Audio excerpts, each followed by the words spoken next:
a drink. Happy 700th, everybody! Oh, hi, everyone. Hello. Yeah, welcome. Well, now we said hello. Shall we close the show down and disappear? Yeah. Like Yeah, done, right? Let's go and have our Nice party knowing now. everybody. Yeah, we're going to have our party. Our staff party, our crew party. Bye, everybody. Yeah.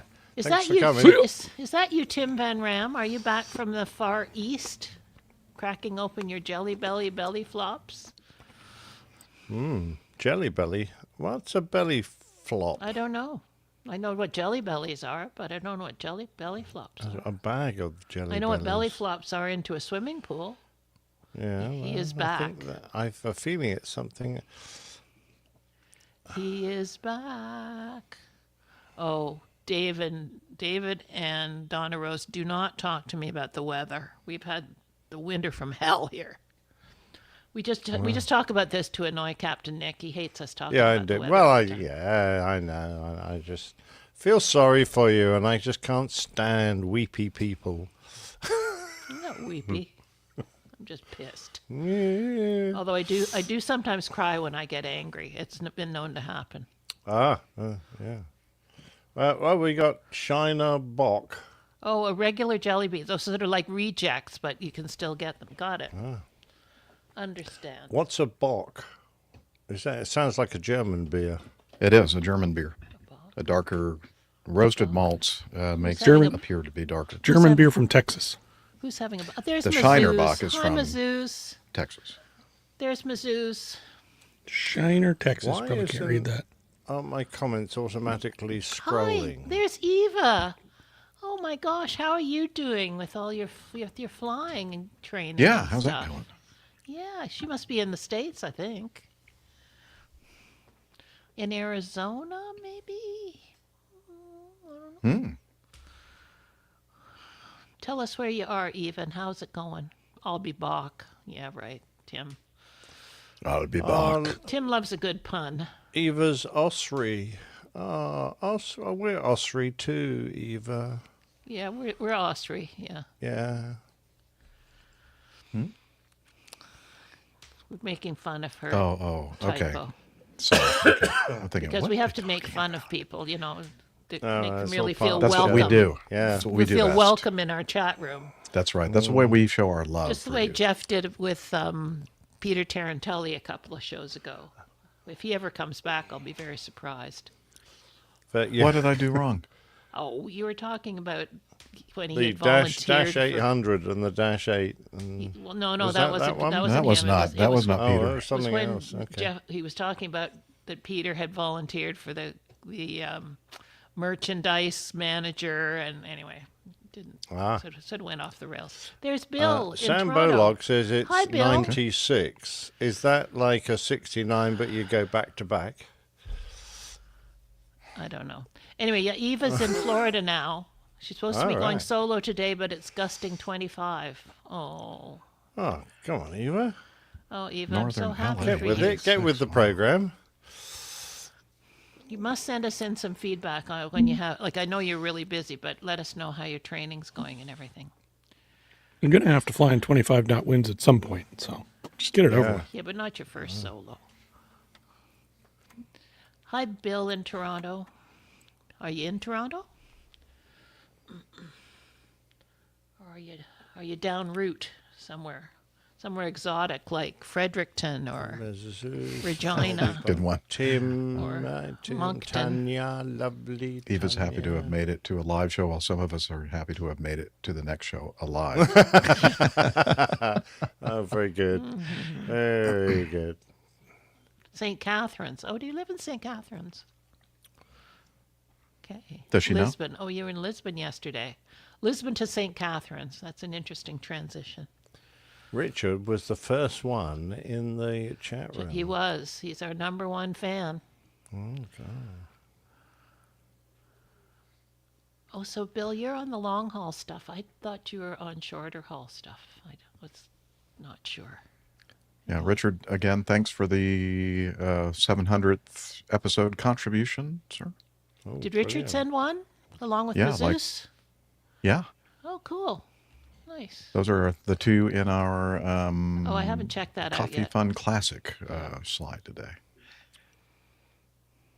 The banana belt. I bet the St. Catharines is like one of the more southerly places in Canada. It's over near Niagara Falls. They don't really grow bananas there, though, do they? No, but they've Okay. big wine industry over there. Yeah. And it's pretty decent wine, actually. But the men are very well hung. That's why the banana please. belt, I guess.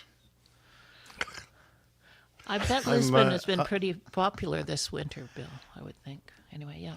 Sorry, Nick, you were saying? Oh, sorry. I was waiting for I-Hall Boxes to make these last comment as the Chinese police come bashing down Yes. the door to his room. We'll get a Ah! panic message from my hot boxes Kato! to bail him out of No, not today, Kato! re-education camp. I'm not in the mood. Yes. You're quite right. All right, so are we ready? Are we going to do this thing? Steffi is going to join us when she gets home, but All right. wait a minute. I guess I have to share my screen. Just 1 minute. And I need to... Current I show. need to do the media assets. No, hang on. Cancel. You're listening to the Airline Pilot Guy show. You are. What is wrong with Our you? side of the cockpit door. I'm Captain Duff, your host, broadcasting live from the APG RVS. Today's show was recorded on the 11th day of September 2024, apparently. First time I've read that for a while. HR is Yeah, we on haven't the way. updated that. Well, we don't need to. I never look at that. Today's episode, botched aerial refueling. Oh, Dear. look at this. Tim Van Ram has his first night flight tomorrow. Ooh. Warning. Airspace right. around Yeah, everybody in Northern Marin California, County there. stay out of the air Look out. tomorrow night. Yeah, I hope you're going to eat a lot of carrots, Tim, so you can see properly. Right. All right, so some are carrot we? I juice. guess we're ready. Yeah, why not? Go for it. Where is the Evernote, Jeffrey? Here it is. Okay. Are you ready? Oh, I need to do one more thing here. I need to get that in the notes. Okay. All right. Let's do this. Let's go.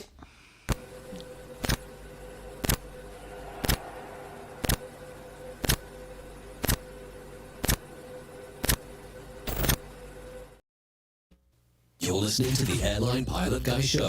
The view from our side of the cockpit door. WAPG, it's the Airline Pilot Guy. Airline Pilot Guy, episode 700. Yeah, he's up in the sky. It's the Airline Pilot Guy. Hello, you're listening to the Airline Pilot Guy show.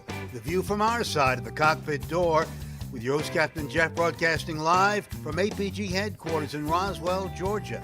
Today's show is recorded the week of March 16, 2026. Yeah, he's up in the sky. It's the Airline Pilot Guy. Picture light and he's flying by. With the Airline Pilot Guy.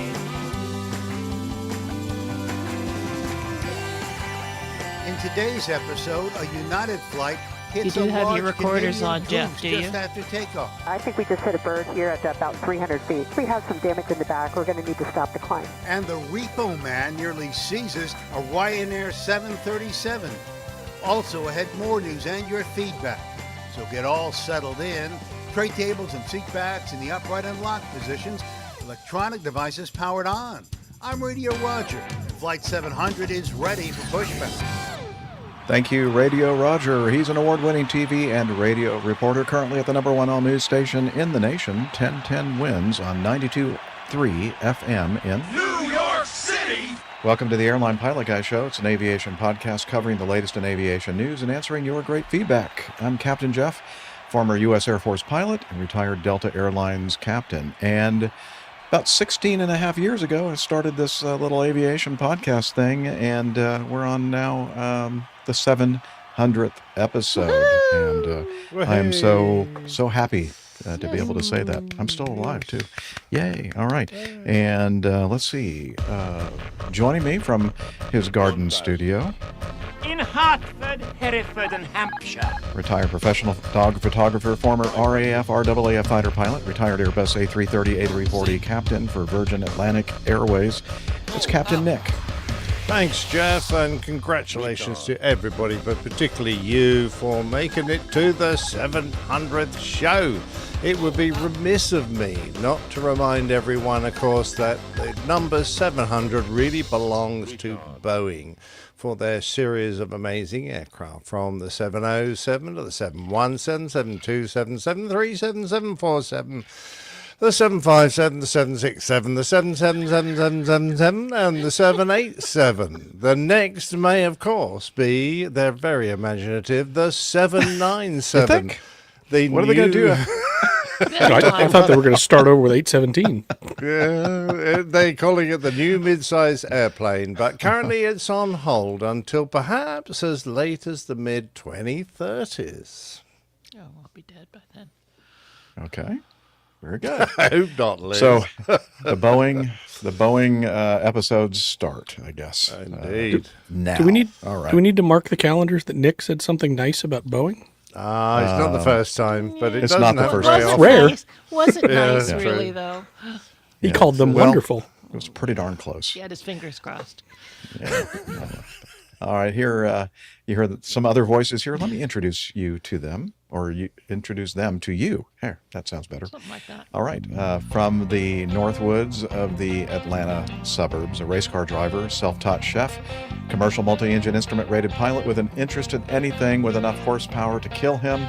It's Alpha Juliet. Hey, everybody. Happy 700th. Really glad to be here. Hopefully we'll keep it going for another 700. Well, I'm not sure about that, but we'll certainly give it a try. Thanks. Also, for a good number of those years, Liz Piper from her studio in Toronto, Ontario, Canada, retired financier and aviation enthusiast, spreadsheet master, and our producer. I can't say it enough, Liz Piper. Here I am. Congratulations, Jeffrey. Wow. Thank you, ma'am. Wow. Thank you. Thank As everybody Dana would that say. has made. Yeah. Oh, yeah. Well, where is that? That should be something that I had ready to go, but I did not. And he is actually in our live audience with us right now. And I can't find it. Of course not. All right. And he's making a comment on the aircraft manufacturers. Oh, here we go. Wow. There he is. There we go. Dana says he's flown both. They both have their benefits and downfalls. Yeah. Pluses and minuses, pros and cons. It's not something you all want that in an stuff. airplane. It's a downfall. Oh, yeah. Like True. more Be like careful uplift. about what you're saying. Like uplift. All right. Well, Okay, have a good show, you guys. thank you. Do you notice how I didn't cut myself off there? Yeah, I did. Very good. Thank you. And let's. She's thinking I should cut Jeff off, though. That's for sure. All right. Let's do some news.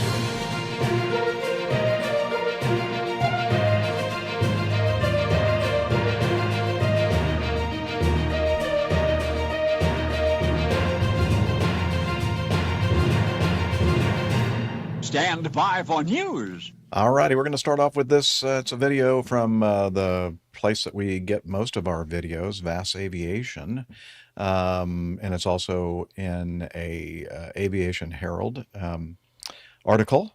I guess we can play the video to start off with. Let's do that. Here we go. I'm pretty sure that's what we're going to do. There we go.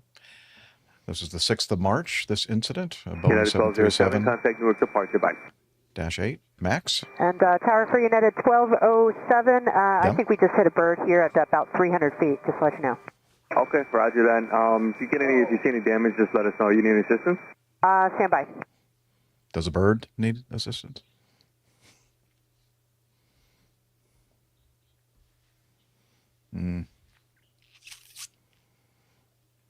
Hello? United 1932, contact Newark departure. Departure 1932. United 1207. United 1207, yeah, I think we have some damage in the back. We're going to need to stop the climb. Okay. I tell you what, just give departure a call on 119.2 and they can bring you back around, unless you want to stay with me and just wrap back in. Okay, let's just stay with you for just a minute, okay? Okay, United 1207, that's approved. It's maintain 2,500 and yeah, fly heading 270 for now. Okay, 2,500 and 270 on the heading for United 1207. Newark Tower, United Medevac 299, 22 left. Medevac 299, Newark Tower, wind calm, runway 22 left, clear to land. Clear line 22 left, United Medevac 299.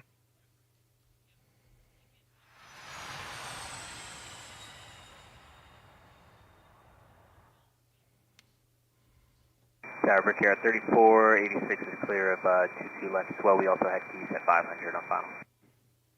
Medevac United 299, roger that. And also you, I'm sorry, for Medevac 299, caution for birds. They're about 2,000 on the final down. Yeah. Okay, A little too late. I should probably be telling them, caution for birds. Hopefully the birds were on the ATIS. United 1207, climb and maintain 4,000 now. Climb maintain 4,000 for United 1207. United AJ, 1207, they're never continue on. flight heading 240. 240 on the heading for United 1207. If you need us to, we can go back to departure, but we're not ready to continue yet. Okay, that's fine. Yeah, so just go to departure because they'll be able to give you better vectors than I can. United 1207, 19-2, you can give them a call. Okay, 19-2, and just to let you know, it looked like they were Canadian geese, so they were pretty big, right at about, 300-400 feet. Okay, sounds good. Let them know if you want to come back. Okay, we'll do. Why does it always have to get political? United 1207, 3,000 for 4,000, heading 240. We struck a bird on departure out of Newark. We're just working through our options right now. We'd just like to get delaying vectors for a minute. United 1207, roger. Turn right heading 010, 10 heading maintain 4,000, and just state your intentions whenever you have a moment. Okay, 010 heading and maintain 4,000. We'll call you back in a minute once we sort it out, United 1207. Thank you. Newark Tower, United 2439, 9 miles out for 22 left. United 2439, Newark Tower. Birds reported on the final at about 2,000, and I believe also at 2,500. Wind is calm, runway 22 left, clear to land. Clear land 22 left, United 2439. United 1207, I know you're running a checklist, but just for my planning purposes, do you think you'll be continuing on course or you'll be returning back to the field? We don't think so. There's damage to a window back there. We're pressurizing, but the flight attendants seem to think that there's a lot of damage. We're trying to coordinate with company right now. United 1207, roger. So we're going to keep you tight to the airfield here, and then whenever you're ready to wrap back around, we'll make you number one. Okay, sounds good. Thank you.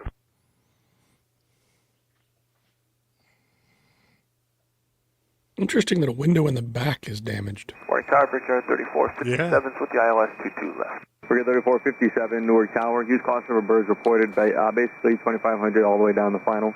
Wind is calm, runway 22 left, clear to land. 22 left, Brickyard 3457, thanks. A wall of birds. United Talk about a crosswind 1207, correction. we're going to declare an emergency for you just whenever you have a moment. Just give me the Thank you very number much. of souls on board and the fuel remaining in pounds. Okay, that sounds good. Yeah, we'll declare an emergency. We've got 145 souls on board. We've got about an hour. We got about 3 hours of fuel, and that's about more than that. 19.3 Hopefully more than an hour. pounds. Yeah. United Just what I was going to say. 1207, right turn. Now we need to go back and get more fuel. 090, just let me know whenever Turns you're ready out. to go back to the field. 090 will let you know for United 1207. United 1207, turn heading 220. Right turn 220, United 1207.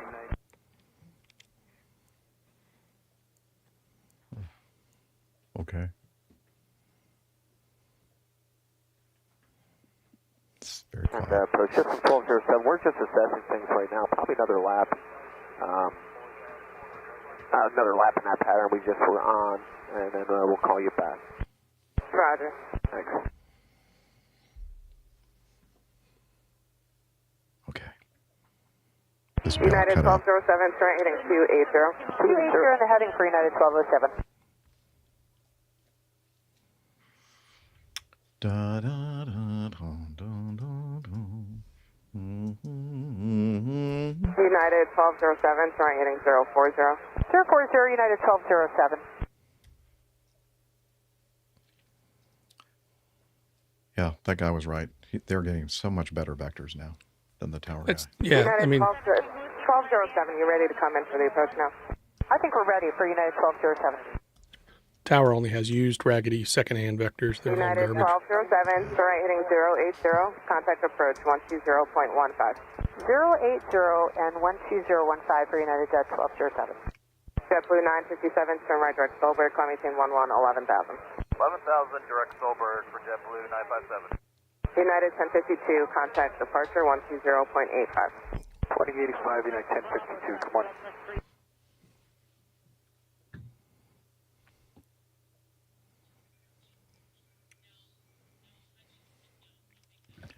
All right, I think that's going to do it. And I said crash landing in Newark.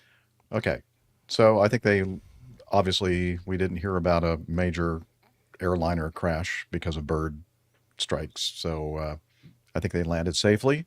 And there is a picture Liz is showing us of one of the birds that impacted the airplane at a kind of a not normal place, kind of on the side of the airplane. One of the passenger, looks like one of the passenger windows. Is that up near the front? Was that the jetway? Looked like the jet class was right in the front of it. jetway, yeah.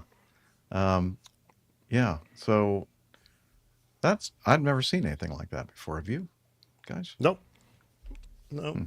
You almost did when we went flying. Well, yeah, but not sideways though. I mean, I'm pretty sure we would have hit those things head on. Yeah, what do they have the toilet seat there for? Well, if it was the toilet, then it would be a peeping goose has a gander in the toilet. Having a gander. Okay. So, I think I should ask Liz to say what AJ usually says at the end of the show. Thank you, Canada. And then you say, you're welcome. There you go. Yeah. So, yeah, I think they handled it well. Tim Van Ram in our live audience says, looks like the bird got its pecker stuck in the window. That could be painful. Yeah. Yeah. I don't know. What do you say about this? I think they handled it well. Let's see. Yeah. The Aviation Herald says, let's see, they were climbing through about 3,000 feet. By the way, 3,000 feet, I think, was about the altitude that Sully Sullenberger, Captain Sully, hit the birds flying in the same general vicinity. Yeah, so that always watch out for that altitude. That's where they are, I guess. We were at 2,700. Yeah, there you go. There you go. Yeah, Bill, and thank you. We were talking about that while the video was playing, why the bird strike was on the side of the aircraft, and he said they must have been side slipping, like a huge wind correction crabbing kind of thing going on there or something. I don't know. But they did return safely to Newark Liberty International Airport about 8:40 a.m. local time on Monday, March 9th. The crew reported a cracked windshield and a possible, do you think maybe they're talking about the cracked passenger window? And a possible pressurization issue? Yeah. Did they actually crack the window or just break the seal? Just kind of broke the seal, it looks like. Doesn't even look like it's cracked. I would mean, say you so. could call that gap there a crack, I guess. But we could call it crap, too. Call it a lot of I'm things. Sure yeah, well, in fact, yeah. You look at the side of the airplane there. It looks like the bird did crap a little bit. Yeah, I think probably. My goodness. Yes. We'll call that snarge, shall we? Snarge, yeah. Anything Wonder else which end of the bird that was. I don't know. That's about it, huh? Okay. Well, sticking with the theme. Yeah, had nothing to do. Well, I don't know. Are you sure? Maybe the windows were being weaker a on a Max. 737 Max did have something to do with it. I don't know. Oh, okay. Well, speaking of and keeping on the same theme of bird strikes, let's do this next one from the Aviation Herald, a preliminary report they already have a prelim out. This thing only happened on the 28th of January, 2026. An Amazon Prime A333, an A330-300 registration, November 5827 kilo, performing flight 2616 from Cincinnati to Houston Intercontinental with 2 crew. They were departing Covington, that's the KCVG, Covington, Northern Kentucky or Cincinnati Northern Kentucky International Airport, which is located in Covington, Kentucky. I need to breathe now. Runway 27, when the left-hand engine, a Trent 772, ingested a number of birds. The aircraft stopped the climb at 3,000 feet. That's interesting. The crew donned their oxygen masks, reporting smoke in the cockpit, returned to Cincinnati for a safe landing on runway 36 right about 10 minutes after departure. After landing, the crew advised they needed a ladder to the one right door as they had an engine fire on the left-hand side and wanted I the didn't number know one that was a engine cure checked for an engine fire. I would have asked for that much more often if I'd realised. I've got an engine fire. Could you put a ladder on the one right door? That'll fix it. Yeah, that's all you need. Yeah, I guess he was thinking about his personal safety, getting out of that thing. Let's see. The NTSB on the 6th of February rated the occurrence an accident being investigated, I guess, to the amount of damage it did to the aircraft. Struck by multiple birds after takeoff from runway 27, resulting in an ECAM indication and subsequent engine failure. The aircraft suffered substantial damage. Let's see. About climbing through about 900 to 1,000 feet, the captain observed a flock of geese flying from right to left. The captain, who was the pilot monitoring, called out birds. And then the flight crew felt multiple birds impacting the left and right side of the aircraft. At the time, the flight crew observed the ECAM warning and master caution indication. The flight crew observed engine 1 fault, immediately followed by engine 1 fail. The flight crew initiated the ECAM procedures for the number 1 left engine failure. The captain alerted ATC of the bird strike, declared an emergency, and requested a return to Cincinnati Northern Kentucky International. And they came out on runway 36 right. During the air return, the flight crew observed smoke entering the cockpit and subsequently a main deck smoke ECAM message. The flight crew donned their oxygen masks, began to run the quick reference handbook procedure for the MD smoke indication. After configuring the airplane for landing, the flight crew determined the smoke had dissipated and removed their oxygen masks for the remainder of the approach and landing. After landing, the first officer, who was the pilot flying, stopped the airplane on the runway. Airport Rescue and Firefighting, ARF, personnel inspected the airplane. The flight crew completed the left engine failure ECAM procedures, discharged fire extinguishing agent. Let's see. After determining there was no fire on the airplane, ground personnel towed the airplane to the ramp. Airport operations personnel stated they recovered the remains of 8 Canada geese after the incident or after the event. That's a lot of Canada geese. If no one else is going to say it, that goose was cooked. That's a good one. Yeah. Serving goose in first class, but they don't have. Oh, from the last one. Okay. Let's see. They noticed a post-accident examination revealed bird remnants on the left main landing gear door and strut, left wing inboard flap, the number 2 engine pylon, and the right wing leading edge slat and slat track. Additionally, both engines exhibited evidence of bird ingestion. Wow, this could have been worse. Could have taken out both. Oh, yeah. I mean, they took in birds in both engines. They shut down the left. And, it does make you wonder. The left probably shut down automatically, which is fair enough. But you have a decision as to whether you can relight it or not, depending on whether there's damage. And generally speaking, if there's damage, you don't. Obviously, you kill that engine completely. But it does make you realize that, if you've got a bird in the right engine as well, if you had that knowledge, what would you actually do now with the left engine? Would you just try and relight it to idle just in case the right failed and you could then try using the left engine? Because it could be a real Sully situation of losing both engines.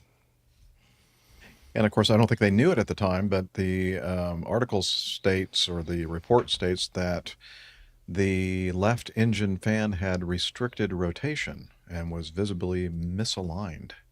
Yeah, I think that's why they got the number 1 engine fail, and so they shut it down, which is fair because it was quite badly damaged. But having an issue in the right engine as well, then you think, golly, well done, because, well done, Rolls-Royce, for building an engine that managed to survive that, certainly on the right-hand side, but could have been nasty. Could have been, for sure. Yeah, 8 of those. How many pounds are those things, Liz? I mean, they're in dollars. When you cook your goose, dollars. Yeah, I thought. But it's different if you use American dollars versus Canadian dollars. I don't mean. Okay. Are they more Canadian dollars than American dollars? Yes. Yes. It's like Australian dollars, but okay. Yeah. Liz is going to look up the average weight of a Canada geese, I think, or Canada goose. Or Canada you'd goose. You'd have to tell her how many geese if you want Canada. Okay, goose. A Canada goose, A1. Thank you. Average between 5.3 and 14.3. That's very specific. So between 5 and 14. So the average would be, I don't know. If you've got 8 14-pound geese 8, 9 splattering into your aircraft at 250 knots or whatever they were doing. Yeah. Wow. I feel like that's smaller than the one I cooked for Christmas. Oh, golly. Well, I guess that's going to do it for Bird Strikes, for the Bird Strike segment of our news today. Yeah. Wow, we're already going to do the Paddle Your Own Canoe. Yay, I can tell it's a special episode, 700. Paddle Your Own Canoe, a very festive, yes. Although I don't think that Ryanair thought that this was very festive. They nearly had one of their airplanes seized by debt collectors after the airline failed to pay court-ordered compensation to a passenger. Let's see, one of their 737s was seized by a debt collector earlier this week, or almost was seized, after enforcement officers boarded one of its planes at Linz Airport in Austria, pasted a court document to the inside of the plane over the airline's failure to pay a debt of just 892 euros, 892.87 euros, which equates to, at the time of this show recording, $1,022. The bizarre incident unfolded after a Ryanair passenger filed a compensation claim against the carrier following a delayed flight in July of 2024.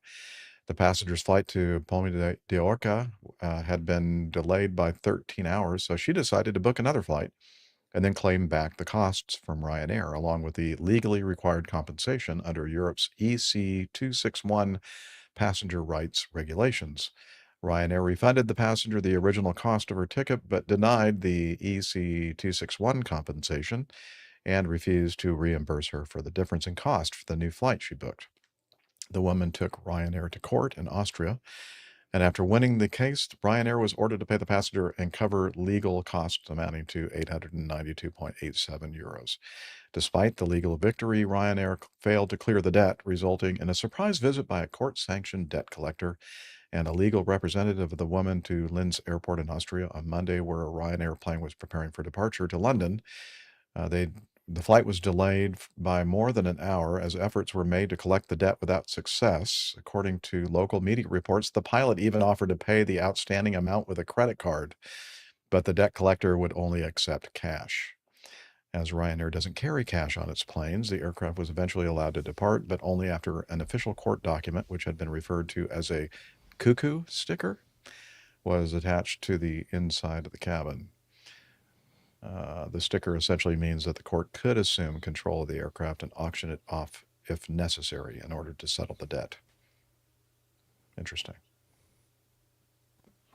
They should just award the airplane to the passenger and be done. Yeah, Well, I think, yeah, exactly. Seems fair. Yeah. Indeedy. Yeah. All right. I mean, Well, that was interesting. It is a bit embarrassing for Ryanair because, that just a few minutes delay can amount to more than that amount they owed. And why the hell had they thought it was appropriate to just ignore the fact that they owed this woman money and then not to react properly when she engaged debt collectors? I don't know. It's weird.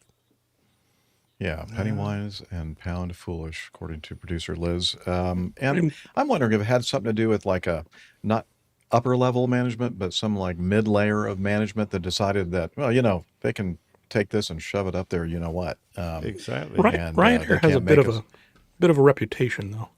They do. They do. Yeah. For doing this kind of thing. But I guess actually they called the bluff, or they realized, oh, okay, they had their bluff called. Yeah, their bluff was called. Yeah, they should have taken action earlier. But oh well, lesson learned. I'm hoping. Maybe. I've never heard of a cuckoo sticker before. I'm sorry, a cuckoo's what? A cuckoo sticker. A sticker. Oh, okay. I'm sorry. I thought you said something else. Okay. Yeah. Yeah, that's what I thought you said. All right. Let's continue. Yeah, I'm going to play this video. So, yeah, this news item, I'm going to set it up a little bit. So we covered this after it occurred. This occurred in 2023, August 24th of 2023 to be exact. I'm not sure. We must have covered it shortly thereafter. It involved an Antilles DHC de Havilland 6. Let's see, a DHC 6400, registration Foxtrot Oscar Mike Yankee Sierra. They were performing flight 722 from Guadeloupe to St. Barthélemy in the Caribbean with 7 people on board. They landed on St. Bart's runway 28, approaching from the sea, not over the hill and road, which we've seen a lot of those videos. It looks pretty crazy, that approach and landing. They touched down in the touchdown zone of the runway, but began to veer left of the runway, went over grass towards the apron and impacted. Well, we're going to watch this video right now, and you'll see what exactly they impacted. Here we go. And oh, yep, that helicopter, that big orange helicopter there, and that kind of bent the wing, broke the wing a little bit. Yeah, they were going pretty quickly for sure, Liz. Oh, they did more than clip it, Liz. They whacked it. Yeah, they did. They did whack that helicopter. Anyway, so the final report came out on the 13th of March, just a few days ago. During the landing, the nose wheel was not centered. The wheel was oriented to the left-hand side. When the nose wheel came into contact with the ground, the airplane deviated to the left, the pilot flying. I'm sorry, I'm still hearing the background noise of this video, so let me turn that off. Okay. Let's see. When the nose wheel came into contact with the ground, the airplane deviated to the left. The pilot flying was unable to correct this deviation despite his actions, using rudder, ailerons, and then asymmetric use of reverse thrust. The airplane veered off the side of the runway and collided with a helicopter parked on the dedicated stand. I wonder why I didn't use the nose wheel steering. Maybe they don't have nose wheel steering. Yeah. The crew were not... Read that next sentence. There okay, definitely was nose wheel steering. Aware of the modifications to the procedures for checking the nose wheel steering system. Oh, yeah, they do have nose wheel steering. After takeoff and before landing, which consisted of checking that the nose wheel steering was locked in the centered position. De Havilland had introduced them, those new procedures, in the POH, the Pilot Operating Handbook for the DHC 6 series in 2017, about 5 years before. These modifications were not included in the operator's procedures, which were an adaptation of the de Havilland procedures for multi-pilot operations. Whoops. The NWS check, nose wheel steering check, after takeoff and before landing were therefore not completely carried out, with the crew not making a manual input on the nose wheel steering lever to check that the nose wheel steering was locked in the centered position. The tension in the nose wheel steering control cable was insufficient. It was not possible to determine the cause of this incorrect adjustment. The probable consequences of this was a situation where on takeoff the nose wheel steering marks were aligned, although the nose wheel steering was not locked in the center position. As it was not locked, the nose wheel probably pivoted during the flight. Let's see. So, yeah, there are obviously some factors contributing to this, shortcomings in the operator's development of the documentation, which resulted in the amendment of these procedures not being included in the operating manual. Hey, Joe, you think we should include those in our manual? Nah. We're good. It's not important. If the Wonder if let's- Steph does these checks. I don't know. We should ask her when she joins us today. Shortcomings in the operator's development of the documentation, which resulted in the amendment of these procedures not being included in the operating. Oh no, I just read that. This is what I meant to read. Well, the instructor is paying insufficient attention to the carrying out of the nose wheel steering check during initial training, and then in the successive training of pilots on the DHC-6. Well, I guess the instructors didn't know about the procedure either. So, how do you blame them? Well, if it wasn't in the operating wasn't in the- manual, Yeah. then no one's going to do it. Which is very naughty. What's this? I didn't. I don't think I read all the way down through this. The following factors may have contributed to the lack of a visual check or to its ineffectiveness. A distraction effect linked to the occurrence of the compensation problem in the captain's ear, concomitant with carrying out the checklist. What does that mean? I don't know. Did he get a bit of the leans? A bit trouble clearing an ear that might have given him a slight, dizziness or something. Could have been one of those birds that flew into the left side of that Could be. 737 MAX or something. I don't. I don't know how that word makes sense because concomitant. Concomitant. Okay, I means- get to laugh at you now. Nah, go ahead. Naturally accompanying or associated. I don't know. I That think just sounds someone like a trying bunch to of show off and not making a very good job of it. yeah. Somebody was using the thesaurus that day and Yeah, thought, that's I'm right, gonna use some different words. So, hey, look, it says here on my little flip diary, the word for today is concomitant. See if you can fit it into your daily report. Yeah, that's probably what happened. Yeah, well, Jeff. Or said it. how about this? When they were cruising, they were doing the New York Times crossword puzzle. There you go. That was one of the okay. Well, they said they had a task saturation effect, so obviously that crossword just put them over the edge. It did. Yeah. Well, and then a probable lack of concentration because they were focused on the crossword puzzle, obviously. Yeah. All right. And then the captain's fatigue due to the days too and many days of trying to work out crosswords. that puzzle. Okay. We've had enough fun with that one. So, yeah. So make sure if you're flying a DHC-6 that you do those NWS, nose wheel steering, locked, centered checks before you take off and land. That's our advice here at the APG.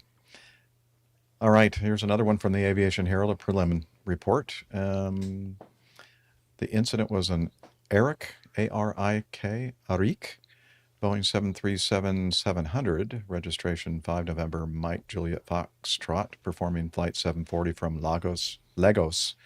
I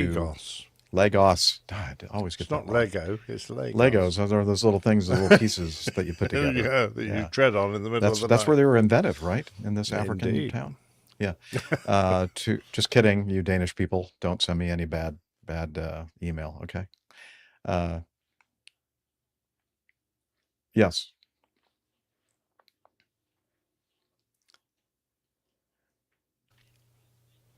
Nice one, David. Okay. It's So not gonna win this show week. title, Crossword Landing. Well, good one there, though. It's in the running, David. Let's see where were we here? We were talking about Legos. Okay. Flight 740 from Lagos. Lagos. I thought Oh, Lagos was like an elf Airport, from one of those movies. Nigeria. It's got 2 whole syllables. Lagos. Lagos. Yes, Lagos. Lagos. With 80 people on board, was climbing through flight level 270 out of Lagos when a loud bang occurred from the left-hand engine, a CFM56, followed by abnormal engine indications, prompting the crew to shut the engine down and divert to Benin City in Nigeria. Hey, I have never traveled here, so I don't know these places. Are you saying where the aircraft landed safely on runway 23 about 25 minutes later. Nigeria's NSIB opened an investigation stating the engine received substantial damage. During the cruise phase of flight, the crew detected abnormal indications on one of the engines, and in accordance with established safety procedures, the flight crew conducted a precautionary engine shutdown and diverted to the nearest suitable airport, that city that begins with a B. The aircraft landed without incident, and all passengers and crew disembarked normally. No injuries have been. I don't know why I thought of Monty Python and the way they do that funny walk, because that would be not normally disembarkation. No injuries have been reported. Preliminary observations at the diversion airport indicate significant damage to the affected engine based on initial visual assessment. Okay, what does the preliminary report say? On the 12th of March, just about a week ago exactly, they stated that about a minute after becoming airborne, the lead flight attendant reported a hissing sound to the flight crew. The sound was attributed to the L1. Snakes on a plane? The same thing. Snakes on a plane. Attributed to the L1 door seal. Okay, Nick. Thank you. Thank you.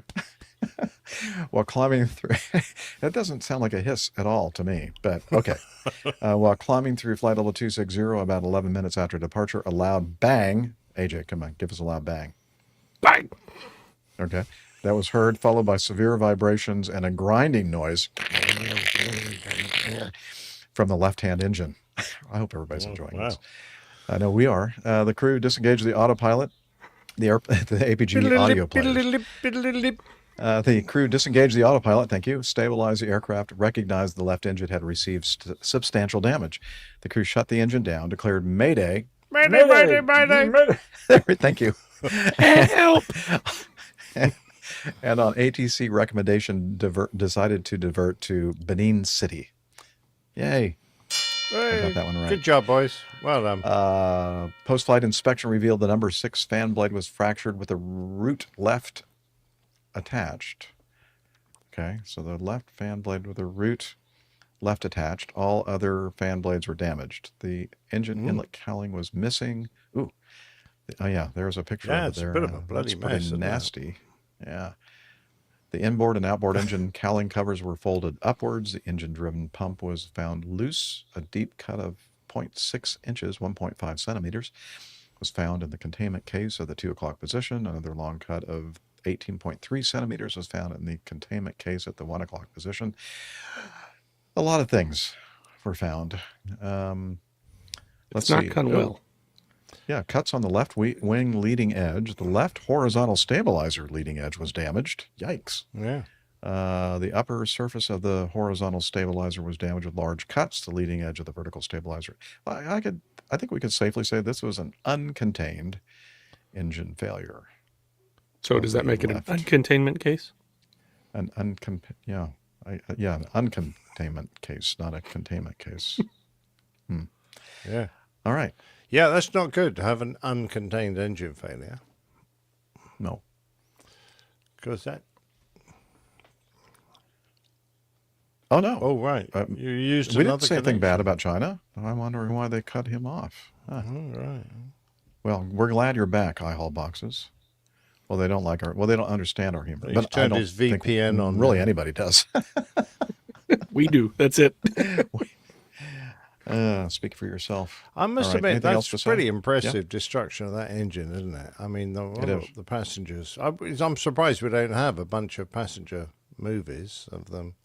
I was inspired by the picture when I did my bang. Oh, I'm not surprised. That was a good bang. Yeah. Yeah, that's what she said. That's a sizable bang, yes. Said the actress to the bishop.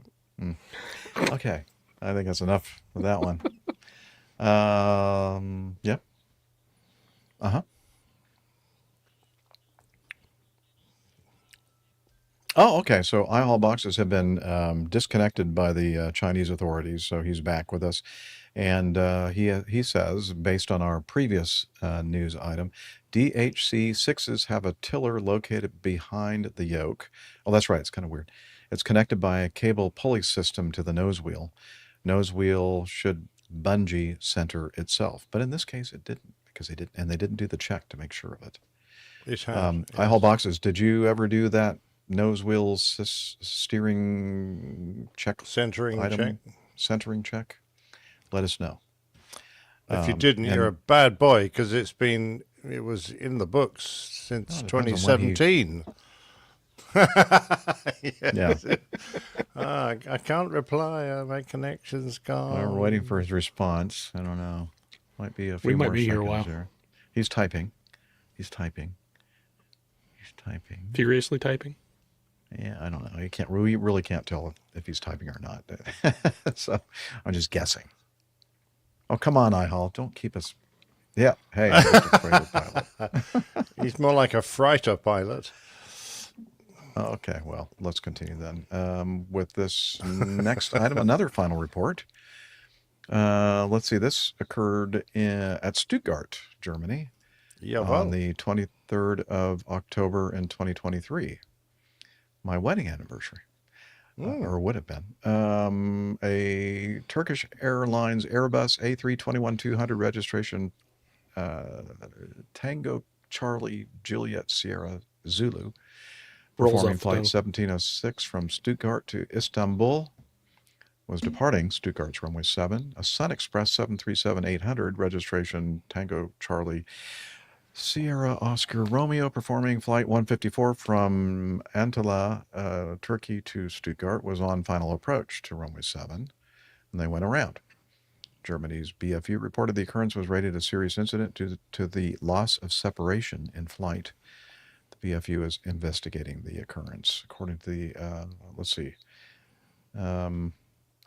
shall we move down to the... This is complicated. I read this all the way through in great detail and got completely lost. So good luck with I was going to say, Captain Nick, I think that you should take over that. No, I got myself completely tangled up trying to work out who the hell was who and what they did. So I'm looking forward to hearing your explanation. Okay, let me see if I can come up with something.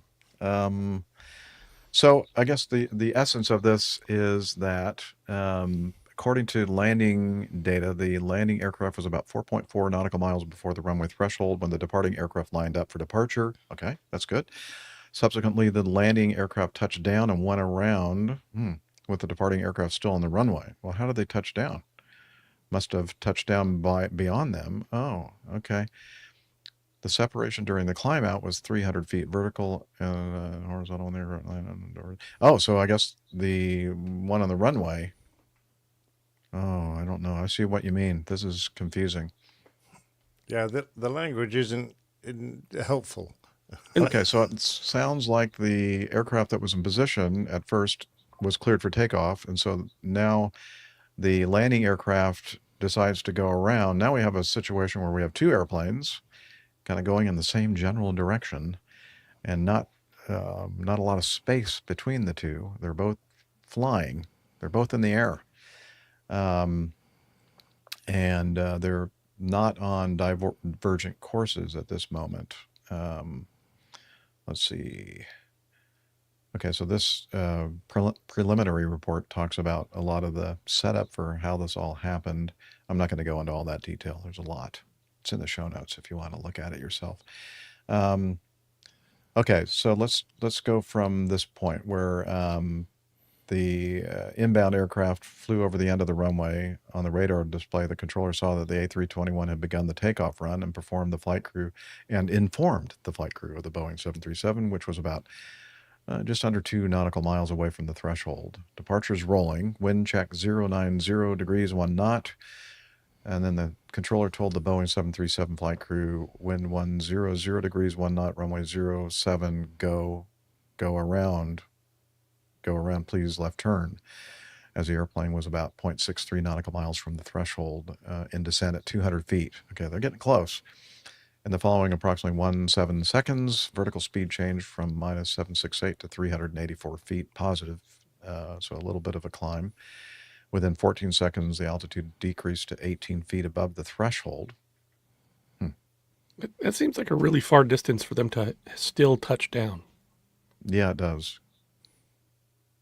That's weird. The Boeing overflew the threshold of runway 7 at this altitude, 18 feet. At the same time, the A321 was about 1,600 meters, 0.8 nautical miles from the threshold, abreast of the intersection with taxiway E. Okay.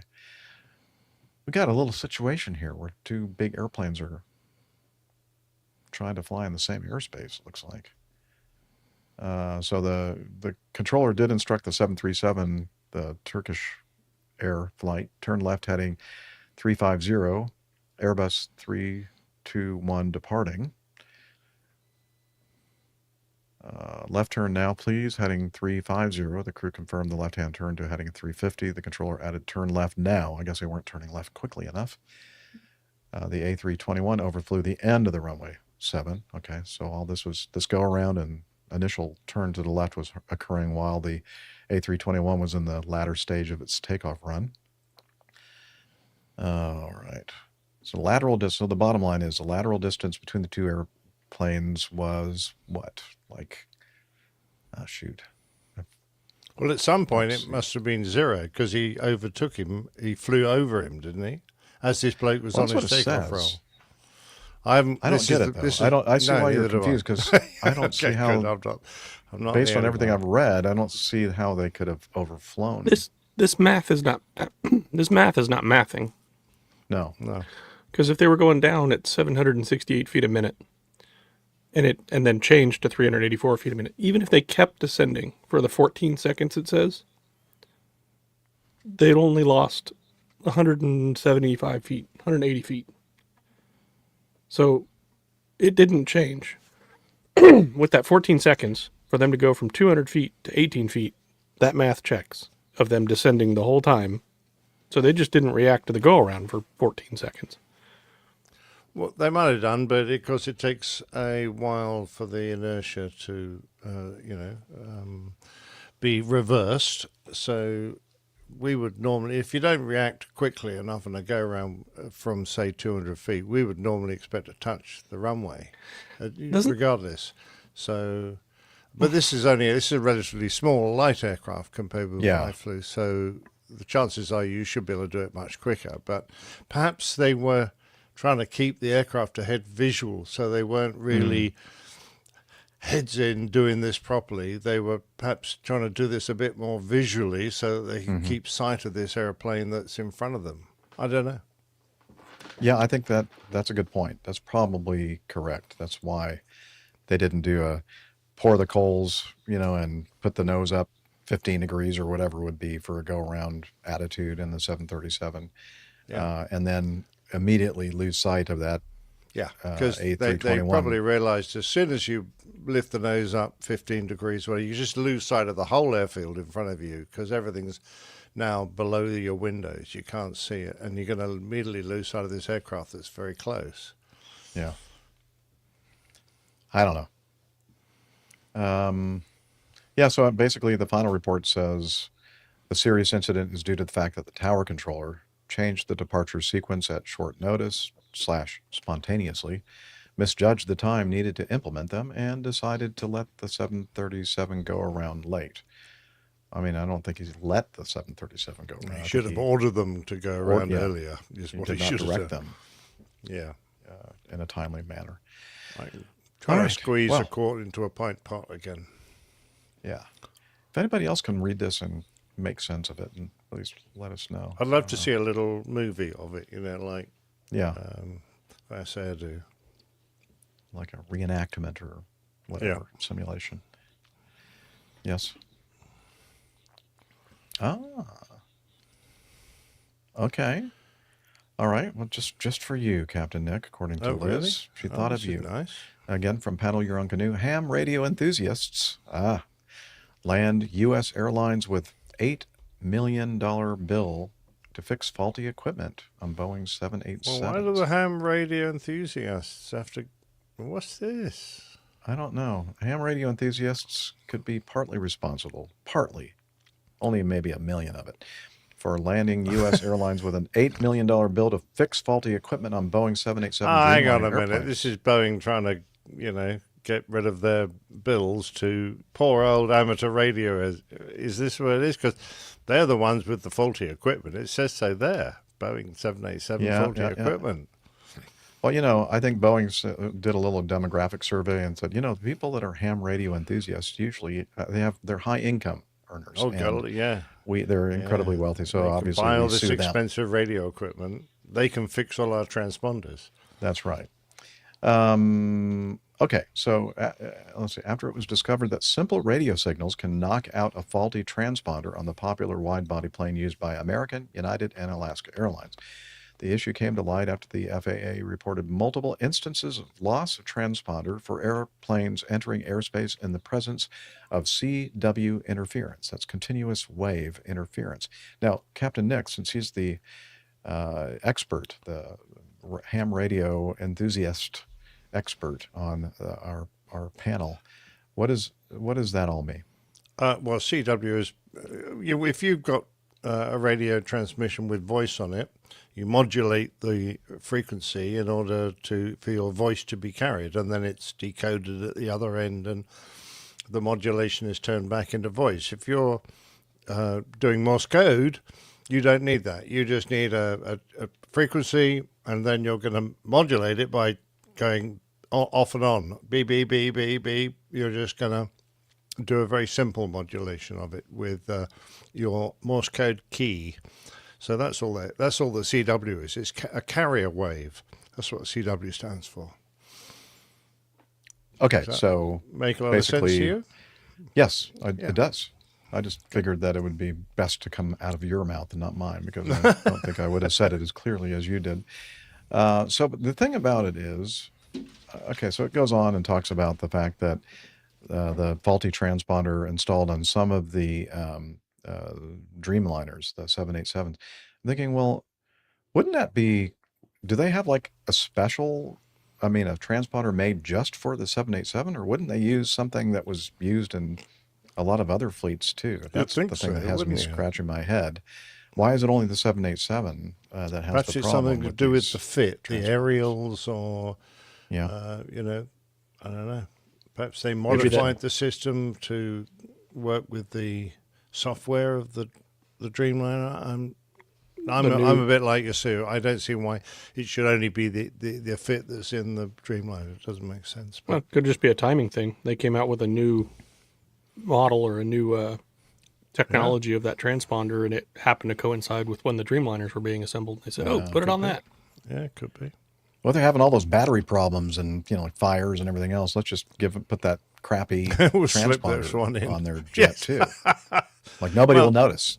Collins, isn't it? Collins make their I don't know if it's Collins or Honeywell. I'm not sure. Okay. Does it even say? But I noticed it also affects the TCAS. No. That's a real worry. I know it's not Garmin. No, it's not. I'm going to click on this thing that says Airworthiness Directive and see what it says. But while you're doing that, I noticed that the FAA, when they tested the faulty transponders in areas where there are obviously a lot of carrier wave interference, CW interference, they discovered that the transponders didn't send a reply to at least 90% of interrogations. That's a lot. That's dreadful. You can imagine all these controllers trying to interrogate the transponders and nothing's happening. Wow. Well, I think that they've very, very cleverly hidden the manufacturer. I'm not seeing. Oh, Ernest. That's a good comment, MetroDoc. MetroDoc says, why do I think the carbon fiber body has something to do with it? Oh, good. I don't think it's the carbon fiber. That's transparent to radio waves. It could be the copper coating that conducts the lightning around the aircraft. Is CW carrier wave or continuous wave? I think it's continuous wave, isn't it? Yeah. Yeah. Well, it says in this article continuous wave, but this is from Paddle Your Own Canoe, so it could be something else. Yeah. I don't know. I'm just doing the briefest of research, and it also says that it can interfere significantly with navigation accuracy, GPSs and GNSSs. So yeah, but CW is the simplest form of radio transmission. I mean, it's the one that Marconi came up with when he started the whole deal, going across the Atlantic. It's just a transmission on a frequency, and then it's modulated by your Morse key. So this has been around as long as radio transmissions have been. I find it very hard to understand why all of a sudden it's a problem. So I don't think it's an issue of the CW. I just think it's an issue of the protection built into the transponders. And you are correct, Captain Nick. It is Collins Aerospace that manufactures. Okay. There you go. You see, you probably didn't pay us enough for us to give you a decent one. Yeah. I think Collins is British. Is it? I don't know. I Sounds don't know. British, doesn't it? Collins Transponders. Collins Aerospace. Somebody. Yeah, that is a Collins. drink. Yeah. He's a nice chap, Tom. I like him. For Collins Aerospace. It's an American aviation and defense technology company. That explains it all. Headquartered here's the reason. Headquartered in Charlotte, North Carolina. Speaking of that, let's see. It's bring all stressful. I'm not in Charlotte right now. Like, I'm close. It's about a mile. Awfully close. Nears makes no difference. Yeah. And do you do your Where do you work? those steering checks properly on the twotter? Yes. It is part of the landing check, like pre-landing check. I'm sorry, I missed what I was kind of looking at. What the it was the final report on the one from St. Bart's in St. Bart's, 2023. Yeah, that's the one. Yeah, I haven't read it. I'm super prepared. I'm sorry. Well, he said that they de Havilland had put it in the checklists or their manuals back in 2017 and alerted all operators of this, but this company didn't update their own tailored manuals for the pilot operating handbook, so they didn't know that they were supposed to be performing this check for nose wheel steering and centering. I think you're right, Liz. That's a great idea. I just kind of was skimming through while you were talking, but the probable cause was that the nose wheel was not, the tiller wasn't centered, basically, on landing. Yeah. That is part of the before landing check, usually final and even on short final, it's something that you go back and double check because it is very important. So my final checks are always props forward. If there's slack in the cables, could it indicate centered when it's not? Because they seem to indicate that you had to exercise it to make sure that it was centered. Yeah, I mean, so here I have a couple thoughts on that. So it can be touchy. If you have slack, I've never flown the one that has slack in it, but I suppose that could be a potential issue. But most of these flights, at least in the Caribbean, and certainly every flight I've ever done in a Twin Otter, are pretty short. And you're using the tiller right up until the time when you have rudder authority on the runway in your takeoff roll.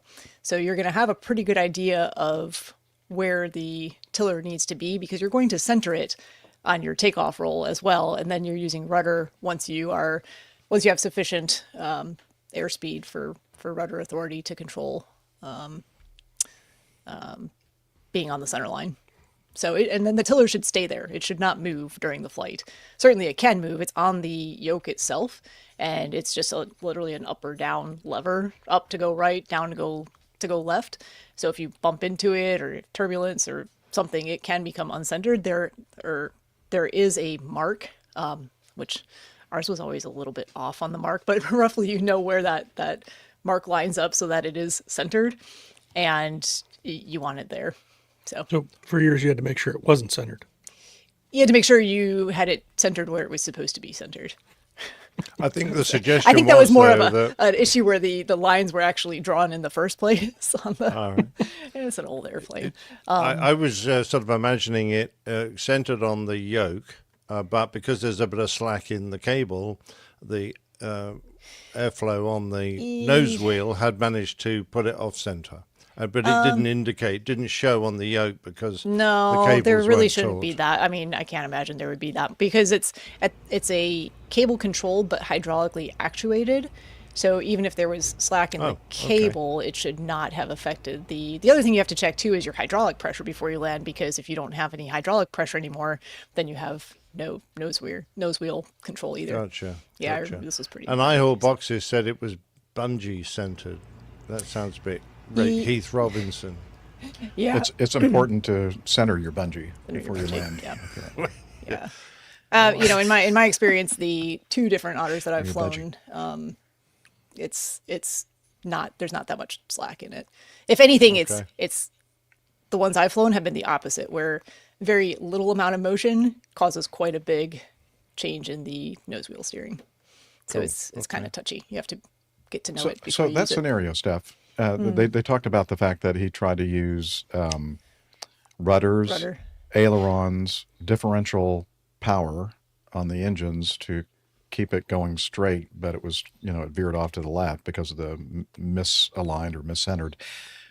Couldn't you, actually have use rudder the tiller, authority. this nose wheel steering to like bring it back? You can, but you're not to the going to, center? I mean, you really don't want to touch it until you're going quite slow, because you have, Okay. the rudder is huge on that airplane. And you have quite a bit of rudder authority for steering, even at fairly low airspeeds. It's not uncommon that I would land, do my entire rollout, be able to, be about at the point, and the otter flies very slow and can land very slow relative to other aircraft. So you're really not going very fast in most cases anyway. We have Ask the that luxury of having a helicopter very about that. long runway relative to what we need. But you can do your whole rollout, and we don't do this anymore because the configuration has changed a little bit, but we had a grass landing strip next to the main paved runway. So we land in the grass to save our tires, but you can use the rudder to steer off of the grass runway back onto the paved runway, straighten yourself out before you ever have to touch the tiller for the nose wheel. Yeah, it's more for lower speeds, I guess. Yeah. It's definitely it's only true for blast. low speed taxi. Like, Yeah. yeah. So I'm not entirely sure. Still, I'll have to go back and read this whole article. I'm sorry, but there's a couple things that Oh, Neil. don't really add up to me there, because unless the nose wheel was very turned to one side and the tiller was unable to move the nose wheel, you really should be able to go in a straight line. So Well, Cool. Neil in our live audience says, I don't know. Using bungee is stretching things a bit. Boom. Somebody eject Neil. Wait. after that comment. That does Thank you. definitely. Very good. yeah, but the basics are you need the tiller centered and you need to have hydraulic pressure. So Cool. All right. Well, there you go from an expert of the DHC-6. All right. It's time for us to share with each other what we've been doing between shows.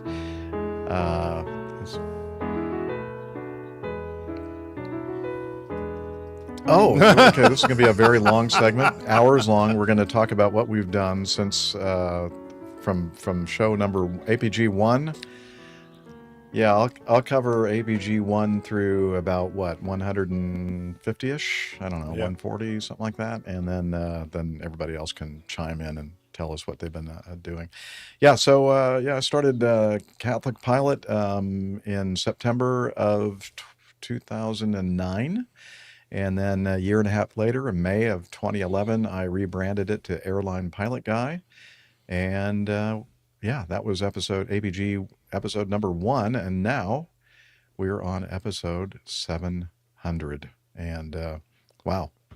Yeah, who'd have thought? I certainly never thought that it would ever go this far. And Dana is giving us a heart. Thank you, Dana. Captain Dana, one of our hosts, and and he was with us for several of those years, so 16 and a half years. So where are these things coming from? Where are you getting this? Some pictures, memories. Yeah, that was episode 200 that weekend. I remember down that episode. In, Miami, Miami. Mm-hmm. That was fun. Wow, that was 500 shows. Well, I remember some of it, Liz, not all of it. The Captain Al, it's his fault that I don't remember a lot of what happened after we did or about halfway through our show recording. Oh yeah. Yes, that is the Nick, first time Al, I met and Captain Nick in Pilot person. Pip. Yeah. That was that was a lot of fun. I met Steph for the first time, and Rick, and you, Jeff, and we had a ball. It was great. Yeah, that was a great time. I don't think he had any alternative. He was so drunk, he would have invited everyone on the show. I thought disgracing yourself was how you got hired. Yeah. So I got Yeah, true. Well, see, the thing is, I asked so many, and he was really the only one that responded in a positive way and said yes. I'm the only one that could remember the next day. I was kind of okay. Uh-huh. Oh, that's true. That's true. Yeah. Yeah. Well, thank you, Captain Dana, stating the obvious. Yes, we were all drunk, or we maybe slightly intoxicated. We were happy. Yeah. So anyway, so we've had several great milestone celebrations. 100, I didn't do anything special at all. 200 was down in Miami. 300, I think it was at Dana's place, Captain Dana's beautiful home. Great host he is. Yeah, and great barbecue. Ooh, I'm not going to talk about that because my stomach's going to start growling if I start talking about his great barbecue. The other thing that just popped into my head on that time, that celebration, was that Fred, the CIA guy that we haven't heard Our from. international man of mystery, who's I now don't know. We just haven't mystery. heard from you in a while, Fred. If you're there, please, I think he's in witness protection. Mm-hmm. He might be, but anyway, he is quite an expert at what do they call the quadcopters, like the little mini drone drones, racing, mini yeah. quadcopter things, and he was putting on quite a demonstration for us in Captain Dana's backyard. That was a lot of fun. Anyway, and then 400, I don't think we did anything special for that, except that. Yeah, I guess Farnborough was. Yeah. And then 500, we did a special celebration, a dual location, one at Farnborough Airport that Captain Nick hosted, and then I hosted the one here in Atlanta at the Renaissance Hotel at the Atlanta International Airport. And that was a lot of fun. And then 600, we kind of just, whatever. It was too soon. It's kind of what we're doing today. It's like 700. Well, now it's like, you know what they say. It's just a number. So once you hit 500, then you go in 250 increments. So 750 will be our. So 750. we've got a year. Yeah. See, we got time. So I guess we'll put Alpha Juliet in charge of the show, the special event planning for that. I'm out. We expect something really cool. AJ looks really inspired by that suggestion. I got an idea. I mean, there's penguins at the South Pole. Oh, you could go to the Falkland We're going Islands. to go to the South Pole. And, yeah. Except, no, the penguins we are associated with are in Africa. We need to go to Cape Town. I don't want to go there. I'm going there. Oh, that's a shame. I have my trip Good, booked. I've been there. It's nice. All right. I'll let you know if I find any when I'm there in May. All right. Well, let's think about it. We have time. Maybe I'll just steal one and bring it back, and so we can have an actual mascot. Oh yes, I like that. I'm sure I could get back through immigration and customs with a penguin. They're kind of small, right? Well, so long as you get a passport, Steph, you'll be fine. It fit in a cardboard box on the lap of a pilot in a small helicopter. So yeah, it's true. Indeed. Yeah. Very true. Liz, you should be with us here on the big screen so that the live audience can hear what you're saying, because you're reminiscing about you're adding meaningful contribution. Big to part of our crew, discussion. Come on. Would you be upset if I popped you in the? Here we go. And then you have to unmute yourself. Hello. Yeah. There you go. Hi, there we everybody. go. So Mizzou says we need an emotional support penguin. You're right. Yep. And the 1000th show at the Delta Museum. Well, that'd be good. Oh, Jeff.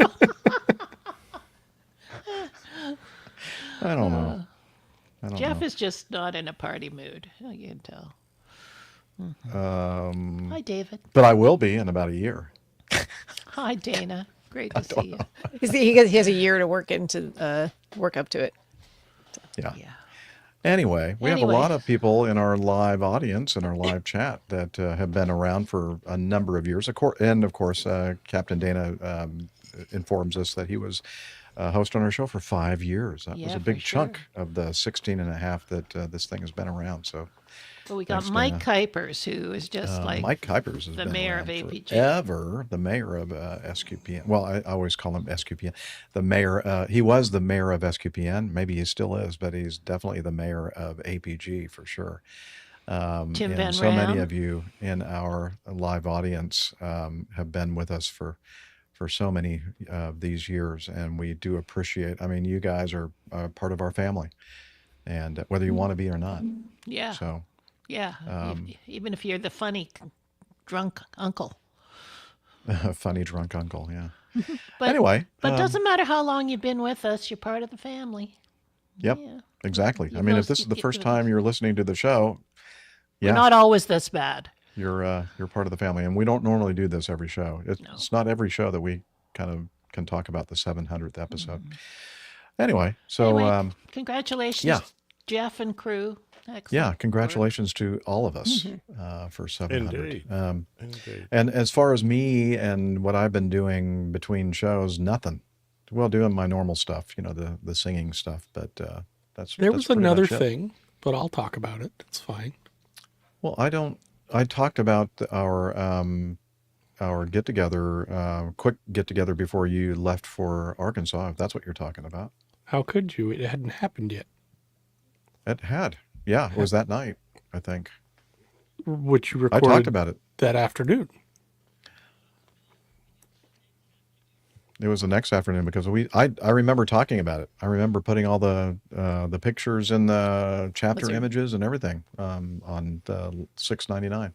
You just haven't looked at it yet and listened. From Busted. Our dinner on Thursday. Mm-hmm. That was, you met me after the recording. Didn't you? Have you paid for the No, that was 5-minute Wednesday. argument, That was or is Wednesday. this the You're full right. half hour? I'm gonna go the full half hour. I know that we threw that picture up when we were recording the show. I think Well, you're you know right. It was what? The good Wednesday. news I don't is remember what day. if it did indeed happen that way, there is evidence of it because Yes. all we have to do is let's go back and look at the look. show, and yeah. All right, fine. You were right. Happens every once I in a have while. an invitation from Dana. Okay, go ahead. Dana says, Captain Dana, Jeff, you should come out to the lake this summer if you'd like. We are there almost every weekend right up the road from you on Lanier. Oh, okay, cool. Yeah, I'll call you. Thanks for the invitation, Captain Dana. Love to see you and your lovely wife. All right. So yeah, I've just been doing, as I said before, nothing but doing my normal singing stuff over the weekend, last weekend. And it's been a very quiet week for me. So who would like to go next? Steph Me? would like Okay, to go I'm next, looking for according to Liz. a photo here real quick that I did not send to Okay. Liz. But I should be able to share it as long as I don't end up sharing all of my random photos. Yeah, be in my- careful. I know. I missed you guys last week, I think. No, I was here. I was here. That was the show that you were just discussing that I did see all the stuff with your meetup with AJ, right? Yeah, okay. I was here. Sorry, it's been there's been a lot going on. None of it is exciting, unfortunately. It's just been a lot of work. Over the weekend, I was up in Asheville. We had a strategic growth planning retreat for my work, which is yes, it was supposed to happen sometime in late January or early February, and we had a couple weeks in a row where there were significant ice storm and snowstorm forecast, and it was supposed to be one of those weekends. Probably everybody would have been okay to drive there and back, but nobody wanted to chance it because it's the South, and it just sometimes that's sketchy down here. So fair enough, we rescheduled it for this past weekend. Actually, the meeting itself was, I think it was productive. Don't ask me to tell you what came out of it yet, because that's still being processed, I suppose. But a lot of proprietary, Corporate Liz secret. says.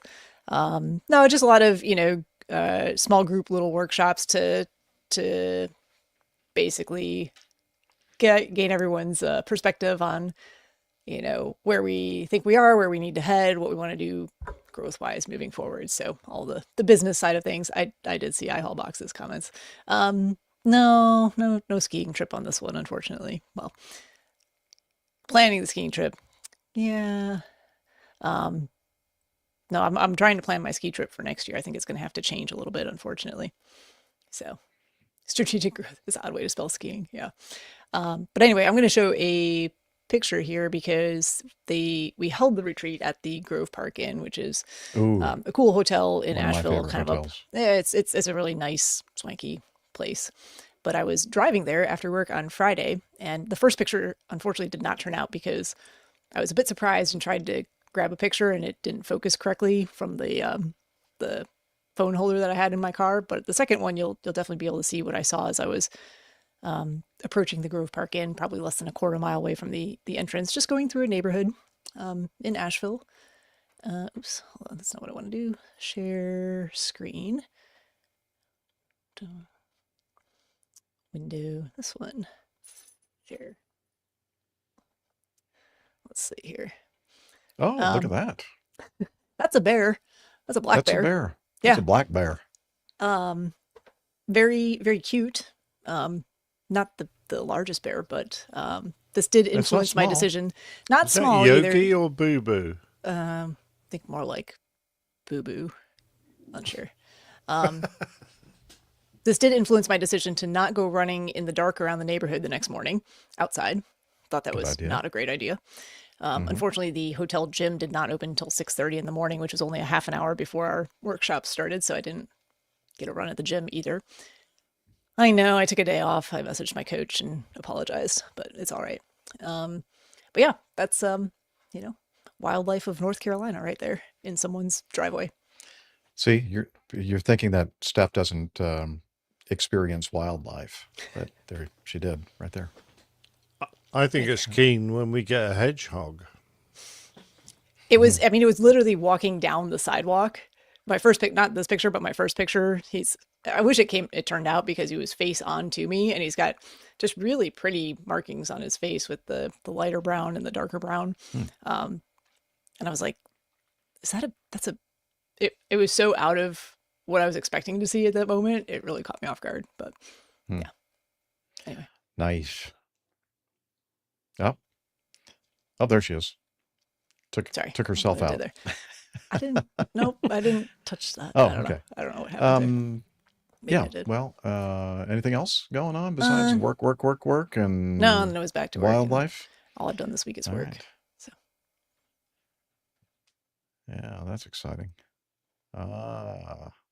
not wildlife. Very domestic life, and Noisy life. he looks like he's Yeah. sleeping. Cute. All right. Who's next then? Alpha Juliet? Yeah, I got to go. I'm guessing you talked about it a little bit, but got to go on the fly-in for that other podcast, which was super fun. So took the trusty 182 and went up to Bentonville, Arkansas, home of Walmart.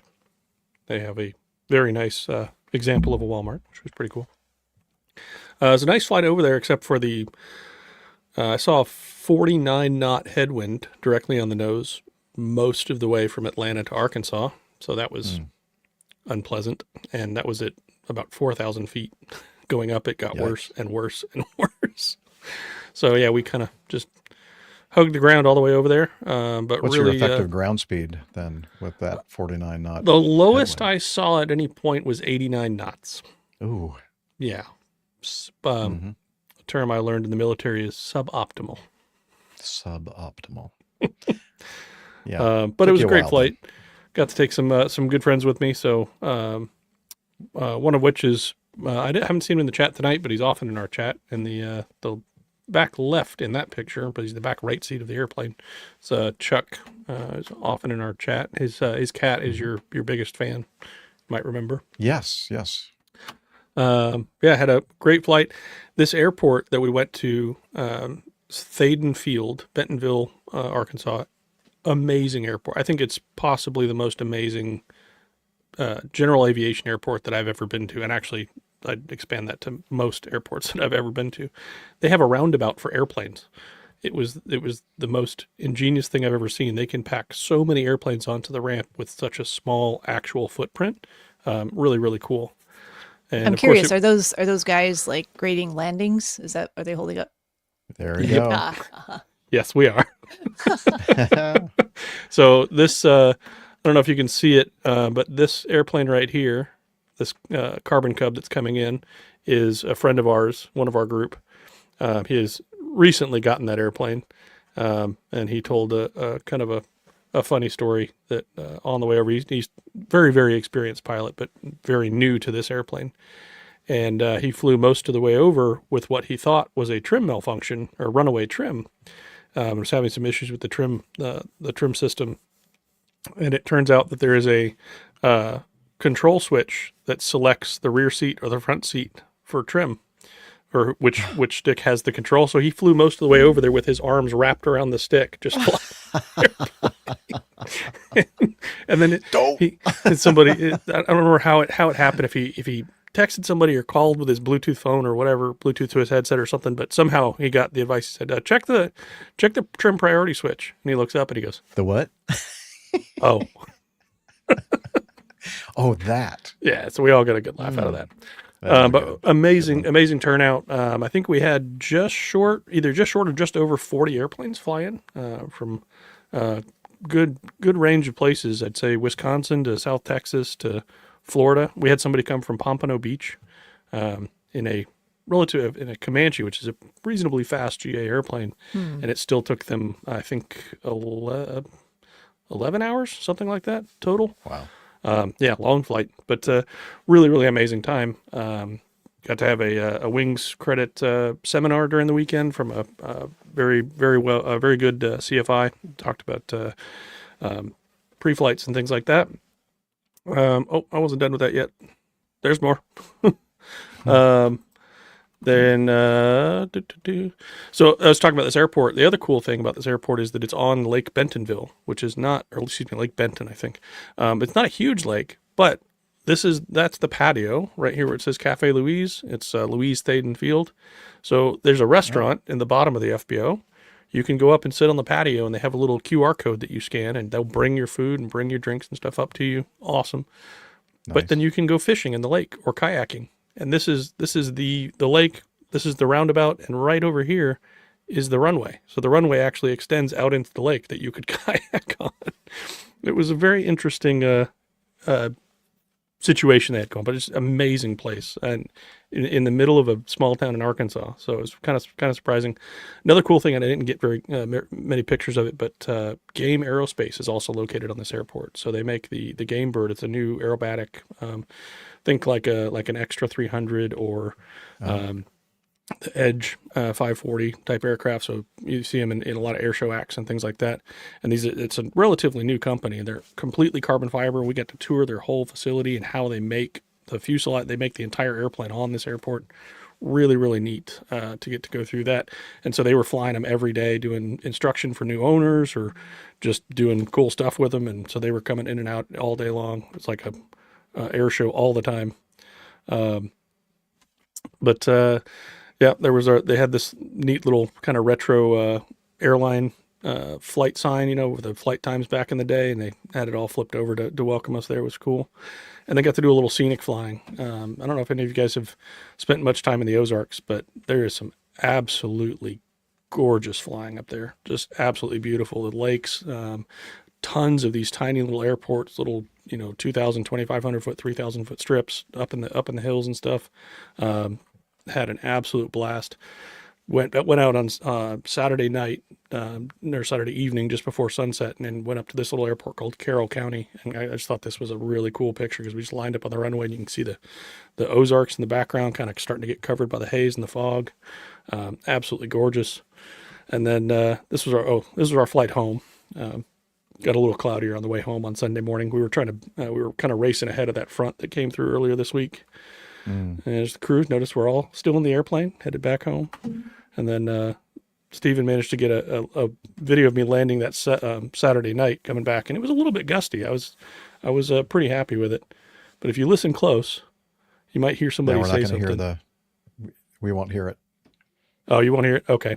No. There was a couple of spectators on the patio, and in the background of the video, as soon as I touch down, you hear someone go, "Nice." Yeah. It's like the peanut keeping gallery. that video. I did hear it because I have a copy of it, or you sent us, the group here. Oh, did I? Okay, yeah. But yeah, you have to pipe your audio in a special way for us to hear when you're sharing from where you are, and we can't hear the audio. That's okay. Yeah, it was a just fantastic trip. Tons of flying, good time with friends. Just couldn't beat it. So awesome, AJ. I'm jealous. Good job. Super cool. Come for the next one. You're all invited. All right. Captain Nick, yeah, I did nothing. Just my you've been usual doing stuff, you know. Yeah. I go out and play pétanque like a Frenchman, and Julie's birthday's over now, so I don't have to do anything more of that. So that was nice. And what the duck? And I've started getting back massages. I found a young lady that does nice back massages in the village, and wow, yeah. Does Jillian know about this lady? Yeah. Oh, okay. Yeah. She says that's fine. I'm 70 something, and she's probably in her 20s, so I think that's probably enough of an age gap. Anyway, that's by the by. I had some interesting suggestions. Now, was I at this last show? I don't think this is the one I missed, wasn't it? Was this the one I no. missed? You were here. Oh, okay, I was there. Life just flows like, you know. It was not a remarkable I feel the same experience way. for you, apparently. Let's see what was suggested. I bet you, Neil, I can't remember, but I bet you Neil suggested this one: rushing into slippery, tight slots. Was that Neil's suggestion? Or boxes, yeah. It could have been, maybe. yeah, that's another one. Anyway, that was one suggestion, and I would love to have done that, but it was just a wee bit on the dodgy side. SOPs? What SOPs? Yeah, we had that, but most of them came concerning white cane, ground crew, blind ground crew, dogs, seeing eye dogs, etc. So what we ended up with was Jeff's 717 parked up with a bit of a fender bender on the nose there. I had nothing to do with that. And so you tell us. And he's been seen in by a ground crew who is wearing very dark glasses, carrying a white cane, and has a seeing eye jackass penguin. So you don't see that very often. No, you don't actually. Point that out. Those seeing eye penguins, they're very good if you can get hold of one.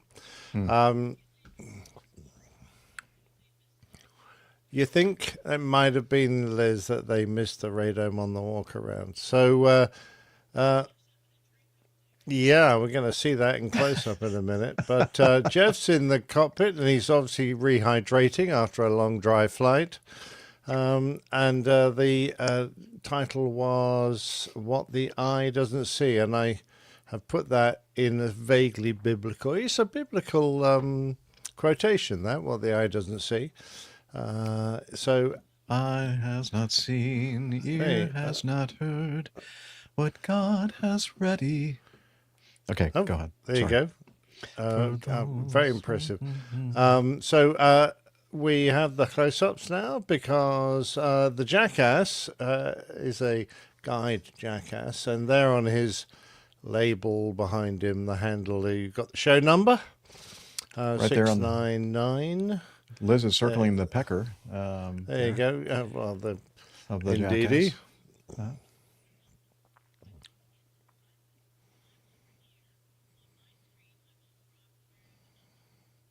Really? Oh, that's odd. Well, that's very odd. A little bit of little translation parallax there. error there. So that's the show number near the Penguin. And, of course, we have got the logo on that vent on the right-hand side of the nose. So the starboard side of the nose, about halfway down. That's it there. That's it.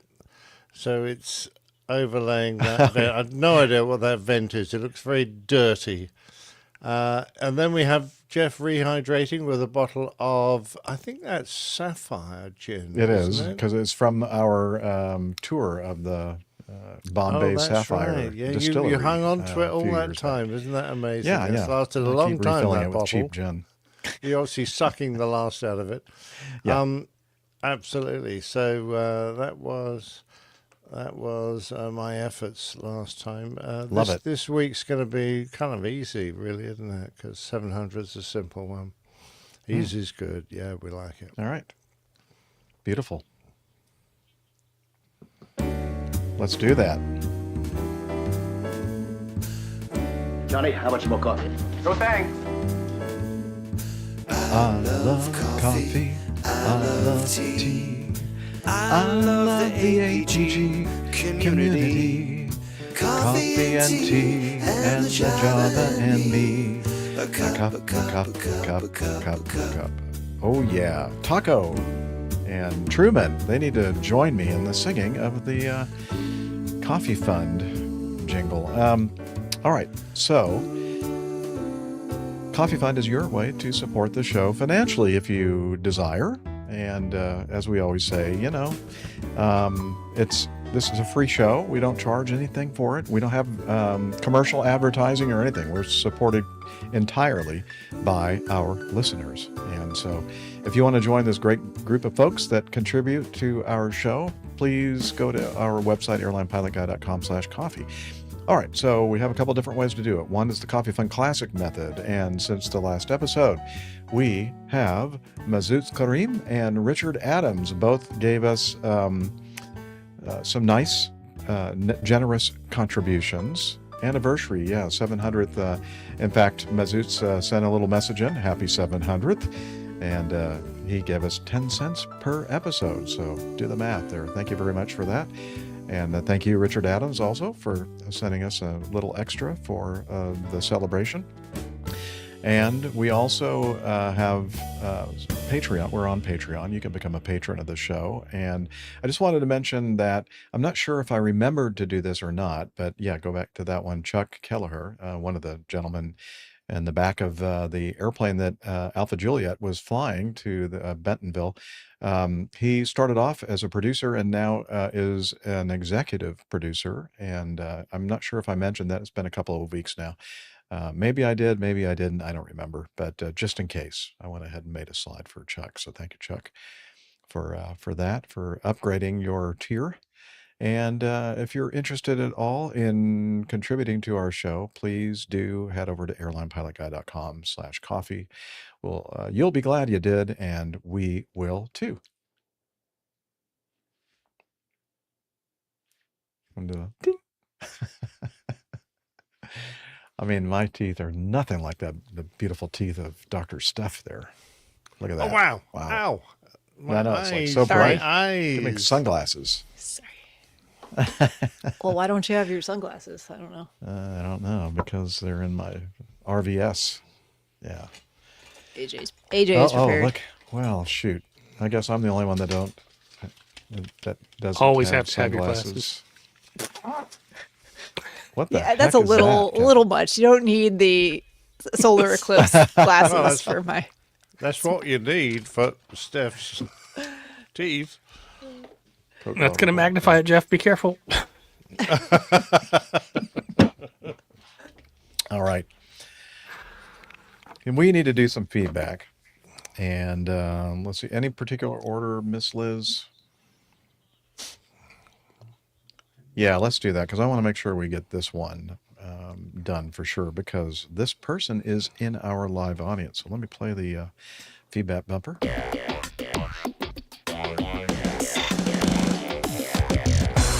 Captain, incoming message. All righty. Okay, this is from David Lieb. Long overdue feedback update, he says. Greetings, APG crew and community. It's been quite a while since I've sent anything.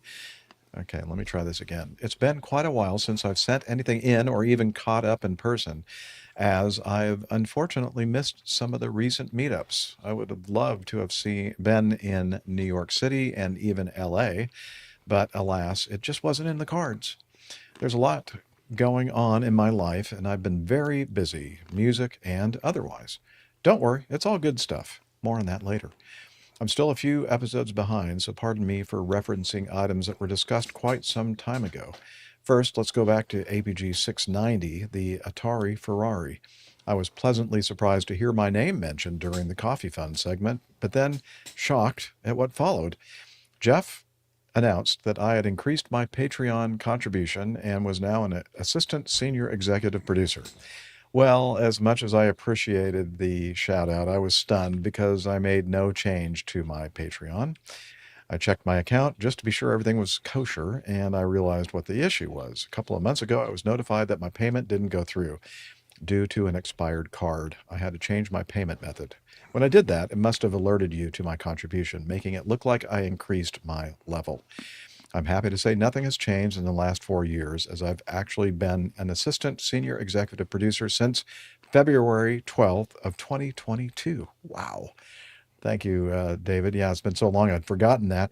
And this is not the first time that this has happened. I guess because of the credit card situation and, expiration and stuff like that, sometimes people show up as like new contributors, and I'm thinking, wait a minute, I thought they were already contributors or patrons of the show. So that's one of the problems that we have with Patreon sometimes. But I do apologize for that, and that's why I made sure that I mentioned Chuck again, because I'm thinking, well, I don't know if I remembered, or there was somebody else who goes by Led Blindly.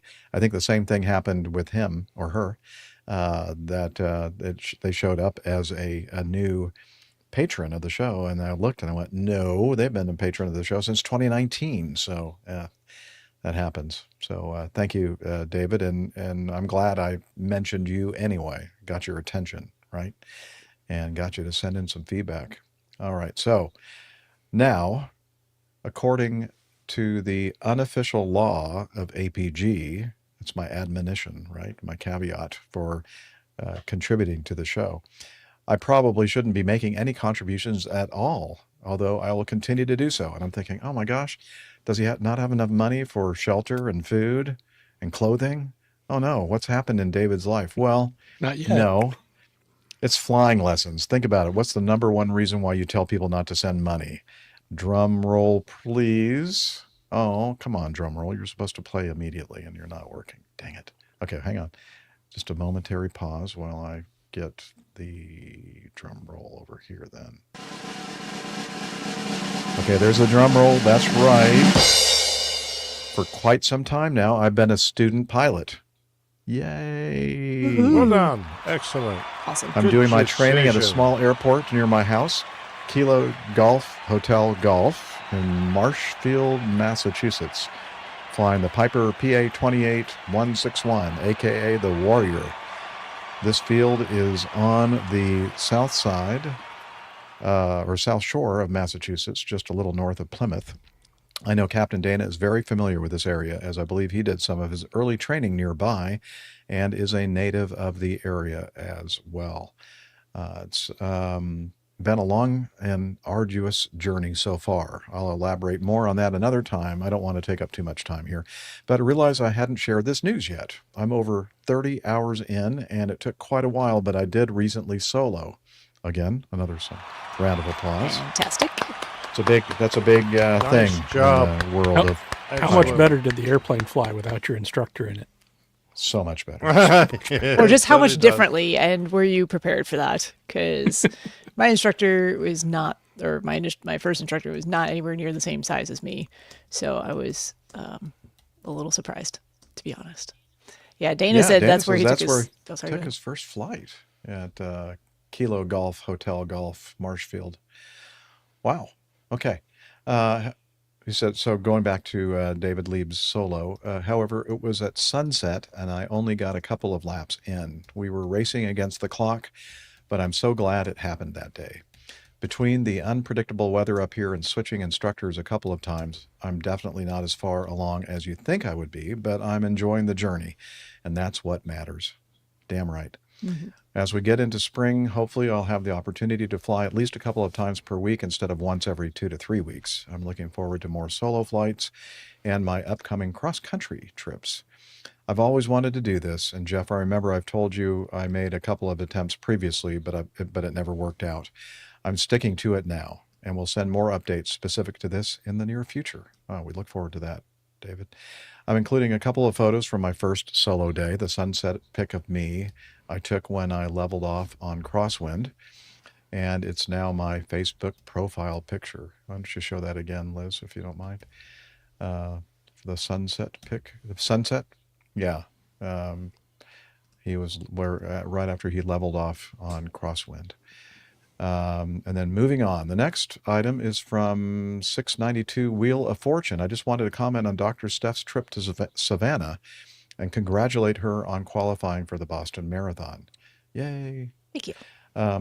My sister and brother-in-law live there, and I visit quite frequently. Last time I was there in January, we had dinner at Vic's on the river, so it was nice to hear Steph mention she had been there as well.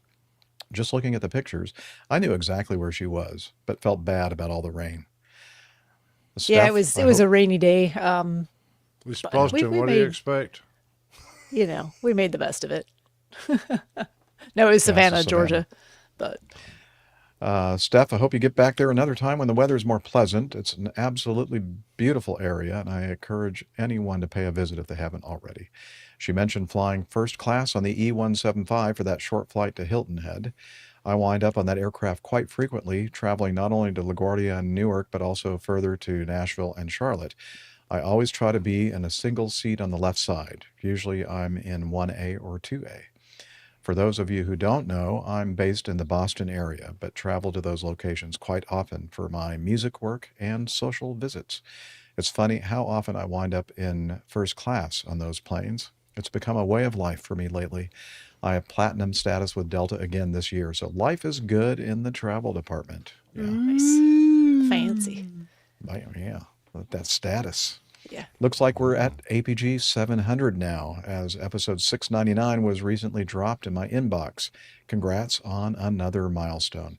Proud to say I've now been a listener and contributor for about 8 years, since episode 312, Airing Your Dirty Laundry. Well, that was the name of that episode, 312, Airing Your Dirty Laundry. Peace and love to you all. It's a crazy world out there, especially these days. Yeah, it is. I'm keeping the blue side up, and y'all do the same. Talons, Douglas, David Lieb. Well done. Great feedback. Again, That. Yeah, really good. Round of applause. I would like he's to point here out with us in live. I would like to point out one thing. Isn't the blue on the bottom of his airplane? Yeah. So he needs to keep the blue of the airplane. Oh yeah, don't down. keep the blue side up. Oh, and the blue of the sky up. Blue side, yeah, good. You just That's need a to good be point. specific about That our could get really blues. confusing. Don't put the blues together. Yeah, the blues should never Down touch. at the streams cross. Oh man, good looking airplane there, that Warrior. Yeah, nice. Yeah, Nice. That's looking. awesome. All right, let's do number 7. Okay. Well, Captain Nick, would you do the honors to do this piece of feedback, number 7, from Andrew certainly, Wright? Yeah, this is from Andrew Wright, who is a listener and also a broadcaster in his own right. So he's got his own podcast and he works for a TV station in London. Radio and TV station in London associated with the Times newspaper. Anyway, he wrote saying, "Hope you're well. I'm just back from Johannesburg and wanted to pick your brains as a wise owl on the thorny topic of passengers versus perishable cargo." Well, passengers and cargo are all perishable when they're in an airliner. But anyway, he says, "I vaguely remember a story about this. I've just had a wonderful 60 hours in South Africa, a flying visit, with 2 of your former colleagues who took me as a companion. on their recent rostered trip. As you know, this is the standby merry-go-round. So I'm assuming Andrew was travelling as a companion on a staff travel ticket. Heathrow to Joburg was fine. There were 60 spare seats. No one likes flying on those Dreamliners. On the Boeing 787, and I got upper class. Oh, yes. Very nice. Lots of champers and a lovely meal. And a good sleep, I hope. On the way back, the fun started. After loading a ton of fresh fruit into the cargo hold, I was nearly offloaded with the other companions. Eventually, we left with 14 empty seats and used almost the entire runway before rotation. Well, that's common. I probably mentioned it before, but Joburg's at high altitude, 5,500 feet, and it's pretty warm there.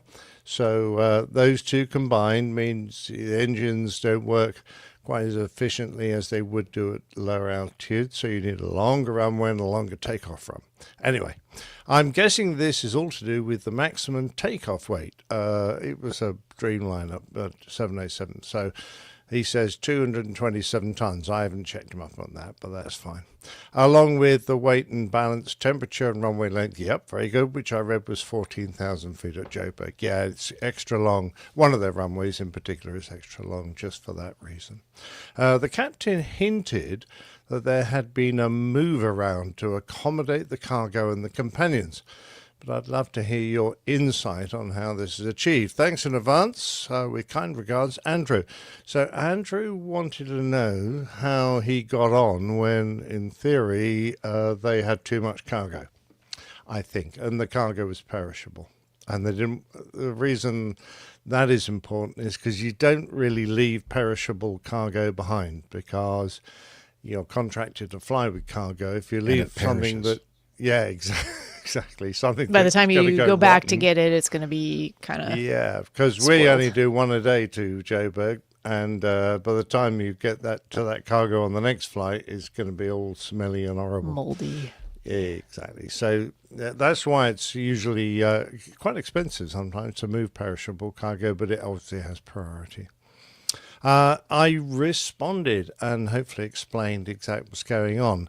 And bearing in mind I'm now well retired from the industry, I have to reveal these secrets. Yes, I said, Andrew, the issue with denying boarding when there are empty seats often came up at Joburg, as it obviously upsets folk. It was, and it's confusing for them when they see that there is an empty seat on the aircraft, but they're being denied travel. Yeah, you're quite right. Because of the airport altitude and high temperature, which we refer to as density altitude, that's a combination of those factors, our maximum takeoff weight is often reduced, which means offloading something. So even though the published figure is there, sometimes you can't achieve that published figure because of the density altitude, the runway length, etc., etc. The first to go, if you need to offload something, would be staff travellers, because funny old thing, they're complete freeloaders, and you don't really want to carry them because they do nothing but complain and make the place smelly. Are they also perishables? Yeah, but not nearly as perishable as fruit. So first to go staff travellers because they're cheap and they're not going to complain. But we might try to trick the system to get the few hundred kilograms, that's all it needs, to get our companions on. So this is kind of a bit of a secret here. So don't listen if you're interested. Don't incriminate yourself, Captain. I'll try. Oh, it's too late now. By the way, I mentioned our evening departures were all about reducing density altitude because we tried to depart when the air was cool before the airport shut so that we got the best performance out of the engines. The first trick was taxi fuel. We would pretend that we needed more taxi fuel than was actually required. This meant we told the system we would burn a little more fuel on the ground before takeoff. That would make the aircraft a little lighter in theory, which would allow us the weight to put the passengers on, the companions. This was often all that was needed to get a couple of companions on. The other was to juggle our fuel requirements so that we needed to leave a whole pallet of cargo behind.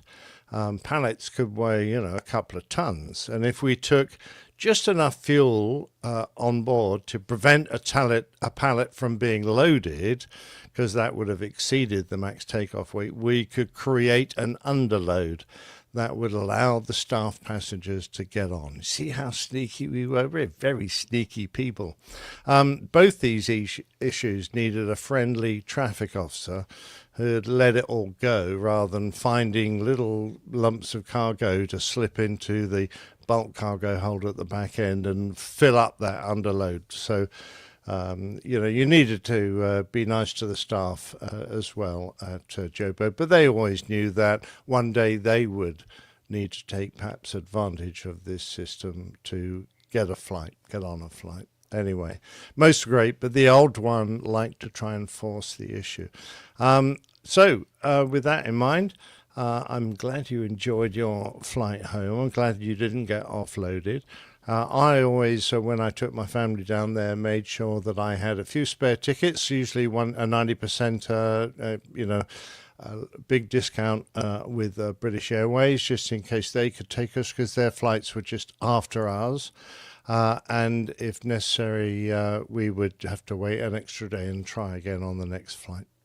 That was it, really. So, good. Hope I answered your question, Andrew, and perhaps, revealed a few secrets of the system. All right, very good. Thank you for answering that question for Andrew. Captain Nick. Yeah, I think that it's either going to have to be in number 3 or 4. What do you prefer, producer Liz? Okay. Let's do this. Is going to be our last piece of feedback for show 700 from Sam Dawson. And this is something to do with police investigating a Cessna plane crash on the Hudson River near the Newburgh Beacon Bridge. Let's see. APG crew, greetings and salutations. You'll probably get this topic from a few sources. See the news stories below. Okay. Yep, just you, Sam. When I first heard that a Cessna 172 went into the Hudson, it caused my heart to skip a beat as I fly out of Stewart with the West Point flying team, and they operate a 172. My old house is a few miles south of the accident scene, right on the Hudson. I'm attaching a picture of a Coast Guard icebreaker keeping a lane open on the river that I took from my front porch a few weeks ago. Yeah, a little cold looking up there. An engine failure in this area in a single-engine airplane leaves no good options, especially if you've just taken off and don't have potential energy, in other words, altitude.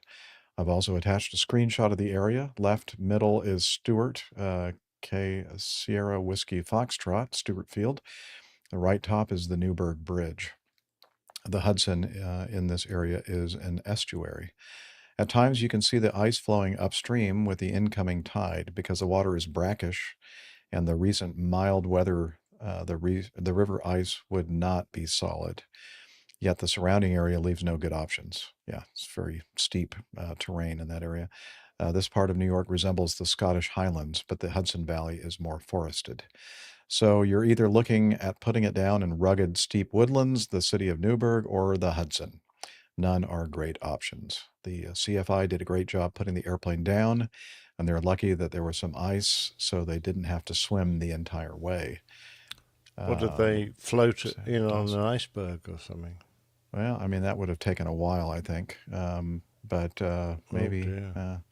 But I mean, I can't imagine that river water would be very warm. I think, in fact, in one of these articles, they talk about it being 27 degrees. It has ice floating in it. That's not a sign of warmth.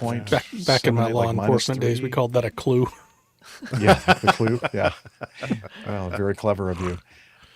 So the Cessna, I'll just read from one of these articles here. The Cessna 172 was substantially damaged Monday evening after ditching in the Hudson River. during an apparent approach to New York's Stewart International Airport. The single-engine aircraft was carrying a pilot and one passenger when it went down about 8 p.m. That doesn't help. Dark. Both occupants were able to exit the aircraft and swim to shore, where they were evaluated and later transported to a hospital with minor injuries. I guess exposure, hypothermia.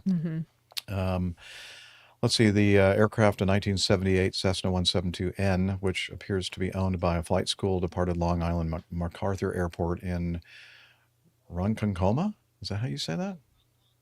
Ronkonkoma, okay. And was en route to Stewart. The aircraft attempted an emergency landing in the Hudson River near the Newburgh Beacon Bridge.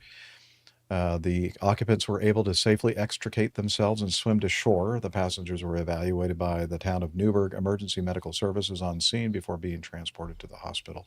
Yeah, the weather at the time of the incident reported clear skies, 7 miles visibility, and really cold water in the river. Temperature 27 degrees Fahrenheit, which is about almost minus 3 Celsius. New York Governor Kathy Hochul, is that right? Hochul referenced the 2009 Hudson River airliner ditching in a social media post, writing, "Thank God both the pilot and passenger of a single-engine plane that performed an ice landing near Newburgh have been located with only minor injuries. Grateful to our first responders for their quick action." Well, I guess she didn't mention the Captain Sully miracle on the Hudson in this particular excerpt, end quote. Anyway, so good for them. They survived the crash and are still with us, which is a good thing. Excellent Thank job. you, Sam. Oh, that's right. Okay, and so a postscript in his feedback to us. My wife is retiring from the military after 34 years, 20 as an orthopedic surgeon and sports medicine doctor.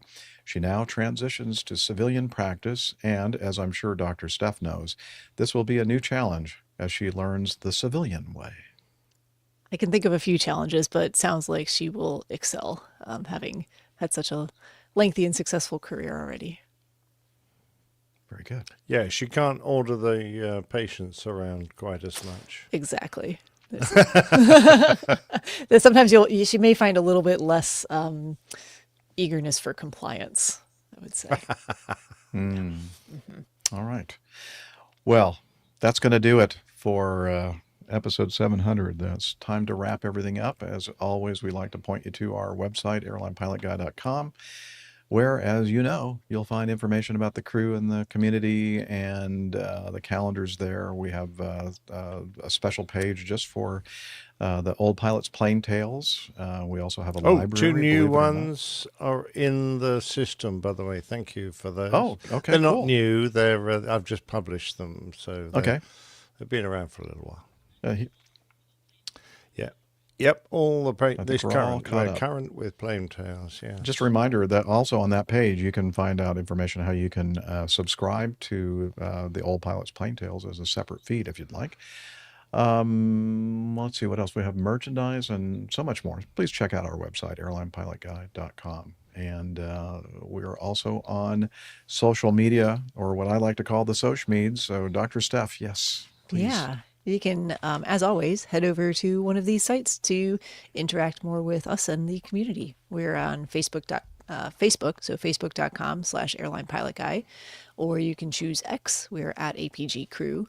A good place to find Captain Nick's weekly show artwork is over on Instagram, instagram.com/APG Crew.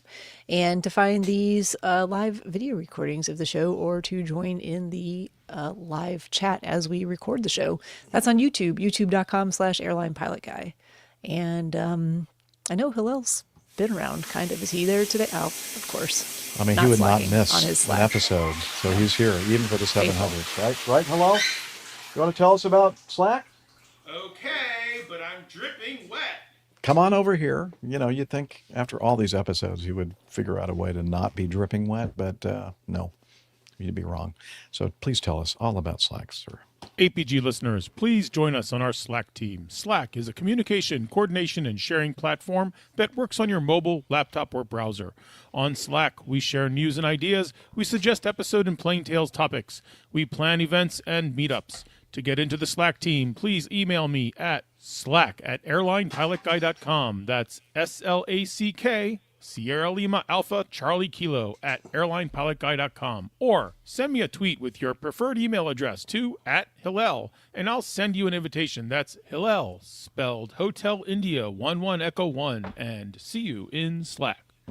Thank you very much, Hillel. And we'd also like to say a big thank you to our producer, Liz Piper. Yay, Liz. Does all that work before and after and during Thank the you very show. much. Tries to herd the cows and whatever you... No, herd The cats. Squirrels. The cats. Yeah, Herd the cats. Goats. That's right. Squirrels. The cool Penguins? cats. The goats. Yeah, Penguins. Yeah. Heard the penguins, yes. Also like to thank our live audience.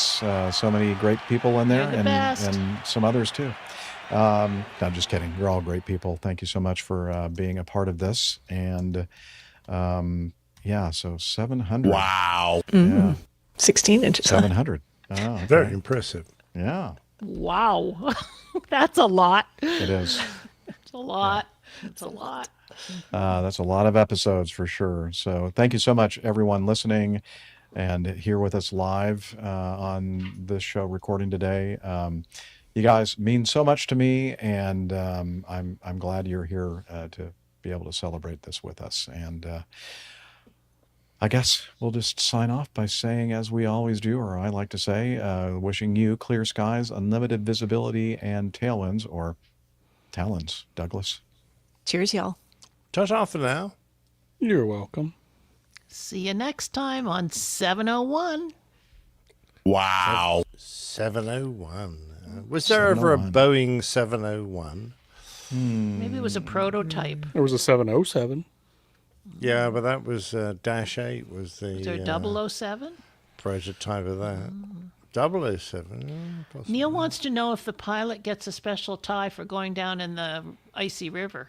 If a pilot got a special tie for going down, we'd all be wearing one. In the river. Where's the family in show the river, button? sorry. Where's the In family the show river, button? in the that. icy river, Gotta I find that said. God. We haven't played that one in a while, Steph. I know. Family show, ladies and Thanks, gentlemen. Mazouz. We're really happy you could be here. That was great. Happy that Yes, all thank you, were here. Mazouz, for your special contribution for the 700th. We do appreciate that. And Neil thinks we need to get a new loofah for Hillel. Hillel. I Thank think you. he replaces those pretty regularly. Does he? Okay. Yeah, They're like on I an kinda Amazon provide- subscription service. Like every Yeah, couple months, he just gets a new loofah in the mail. I make sure of it to make sure he has got the good. nice. It's an essential And the part body of the coffee lotion. fund. It's part of the coffee fund. It is. And the Distribution. Well, shampoo. We got You're to supposed go to because replace those? our flight to St. Bart's is leaving in about an hour, so we got to get going. So Oh, we got to get on that investigation. yeah, we're going Okay. down to Cool. investigate. Okay. Yeah, Yeah. Definitely got to be, boots on the ground to exactly. to have all the or toes in the sand. Toes that in the case, I sand. think, yeah. Yeah, Captain boots- Nick, you're boots are good back with in the airplane. you're good with show titles, right? You're good for this week. Unless you've got anything absolutely brilliant. I have nothing. Because, yeah, brilliant. Pardon? Brilliant, really? Timing is everything. Anything from the audience? Anything Let's see, brilliant from let me- the Let me audience? go back here and see what Man, I can't believe that 700th episode didn't play any of these classic sound effects that we've heard. we should over just the have an years. episode of you playing sound an effects. episode of classic sound effects. I can have the week off and you can just play. I'm sorry. I can have the week off and you can just play sound effects for Yeah, 2 hours. I know. Potable. Yeah. well, Yeah, we haven't heard That's potable. what she said. But Jeff doesn't care anymore. He's decided he doesn't care about that anymore. That's fair enough. I don't care much about either, what? don't worry. I don't care about Oh, what. I How like that people from- pronounce potable. You don't care. Oh yeah, I've gotten over it. Yeah. I don't. You're, Yeah, you're whatever. over He it. still cares. I can tell. Emotional support penguin? Nah, We've got. I like going 700, like Boeing 700. going 700. okay. That's a good one. Going 700. Very. I like that. Yeah, that's quite Oh, we good. could have you were all drunk. Yeah, that's good. That was 200. That was way Yeah. back feel like there. it- Well, yeah, that- we've that gotten doesn't over really, like, that. limit We've it grown down. up. We've grown up a bit. Yeah, we're much more mature about our drinking now. A tiller girl? A Cheers. tiller girl? What's Attila about? Cheers. Oh, Here's- Attila, because I have of the... consumed exactly this much Oh, of right, this beer okay. in the past hour. Well, you don't take much to get you drunk, young lady. Actually, it's not true. You No, have got the best Steffi liver can- of us all. Yeah, well, everything about Steffi's in good shape, including her liver. Yeah. Plastic Well, fantastic. Tim thinks there are a lot of good tittles with the goose A drink. lot of good tittles. That's what it says. Plastic fantastic. So it does. Oh, how about this There one? are This was a possible one. Crossword landing. Yeah, Remember? I will write that down, but I'm afraid that Peeping Goose has a gander is probably going to win. Okay, and then this other one, which was about the goose, instant foie gras. When- Anyway, thanks everybody. Yeah. We'll see you next week. Of course. Bye. All right. Thanks, everybody. We love you. See you. Cheers. See you again Bye. soon, Bye. hopefully. Hopefully.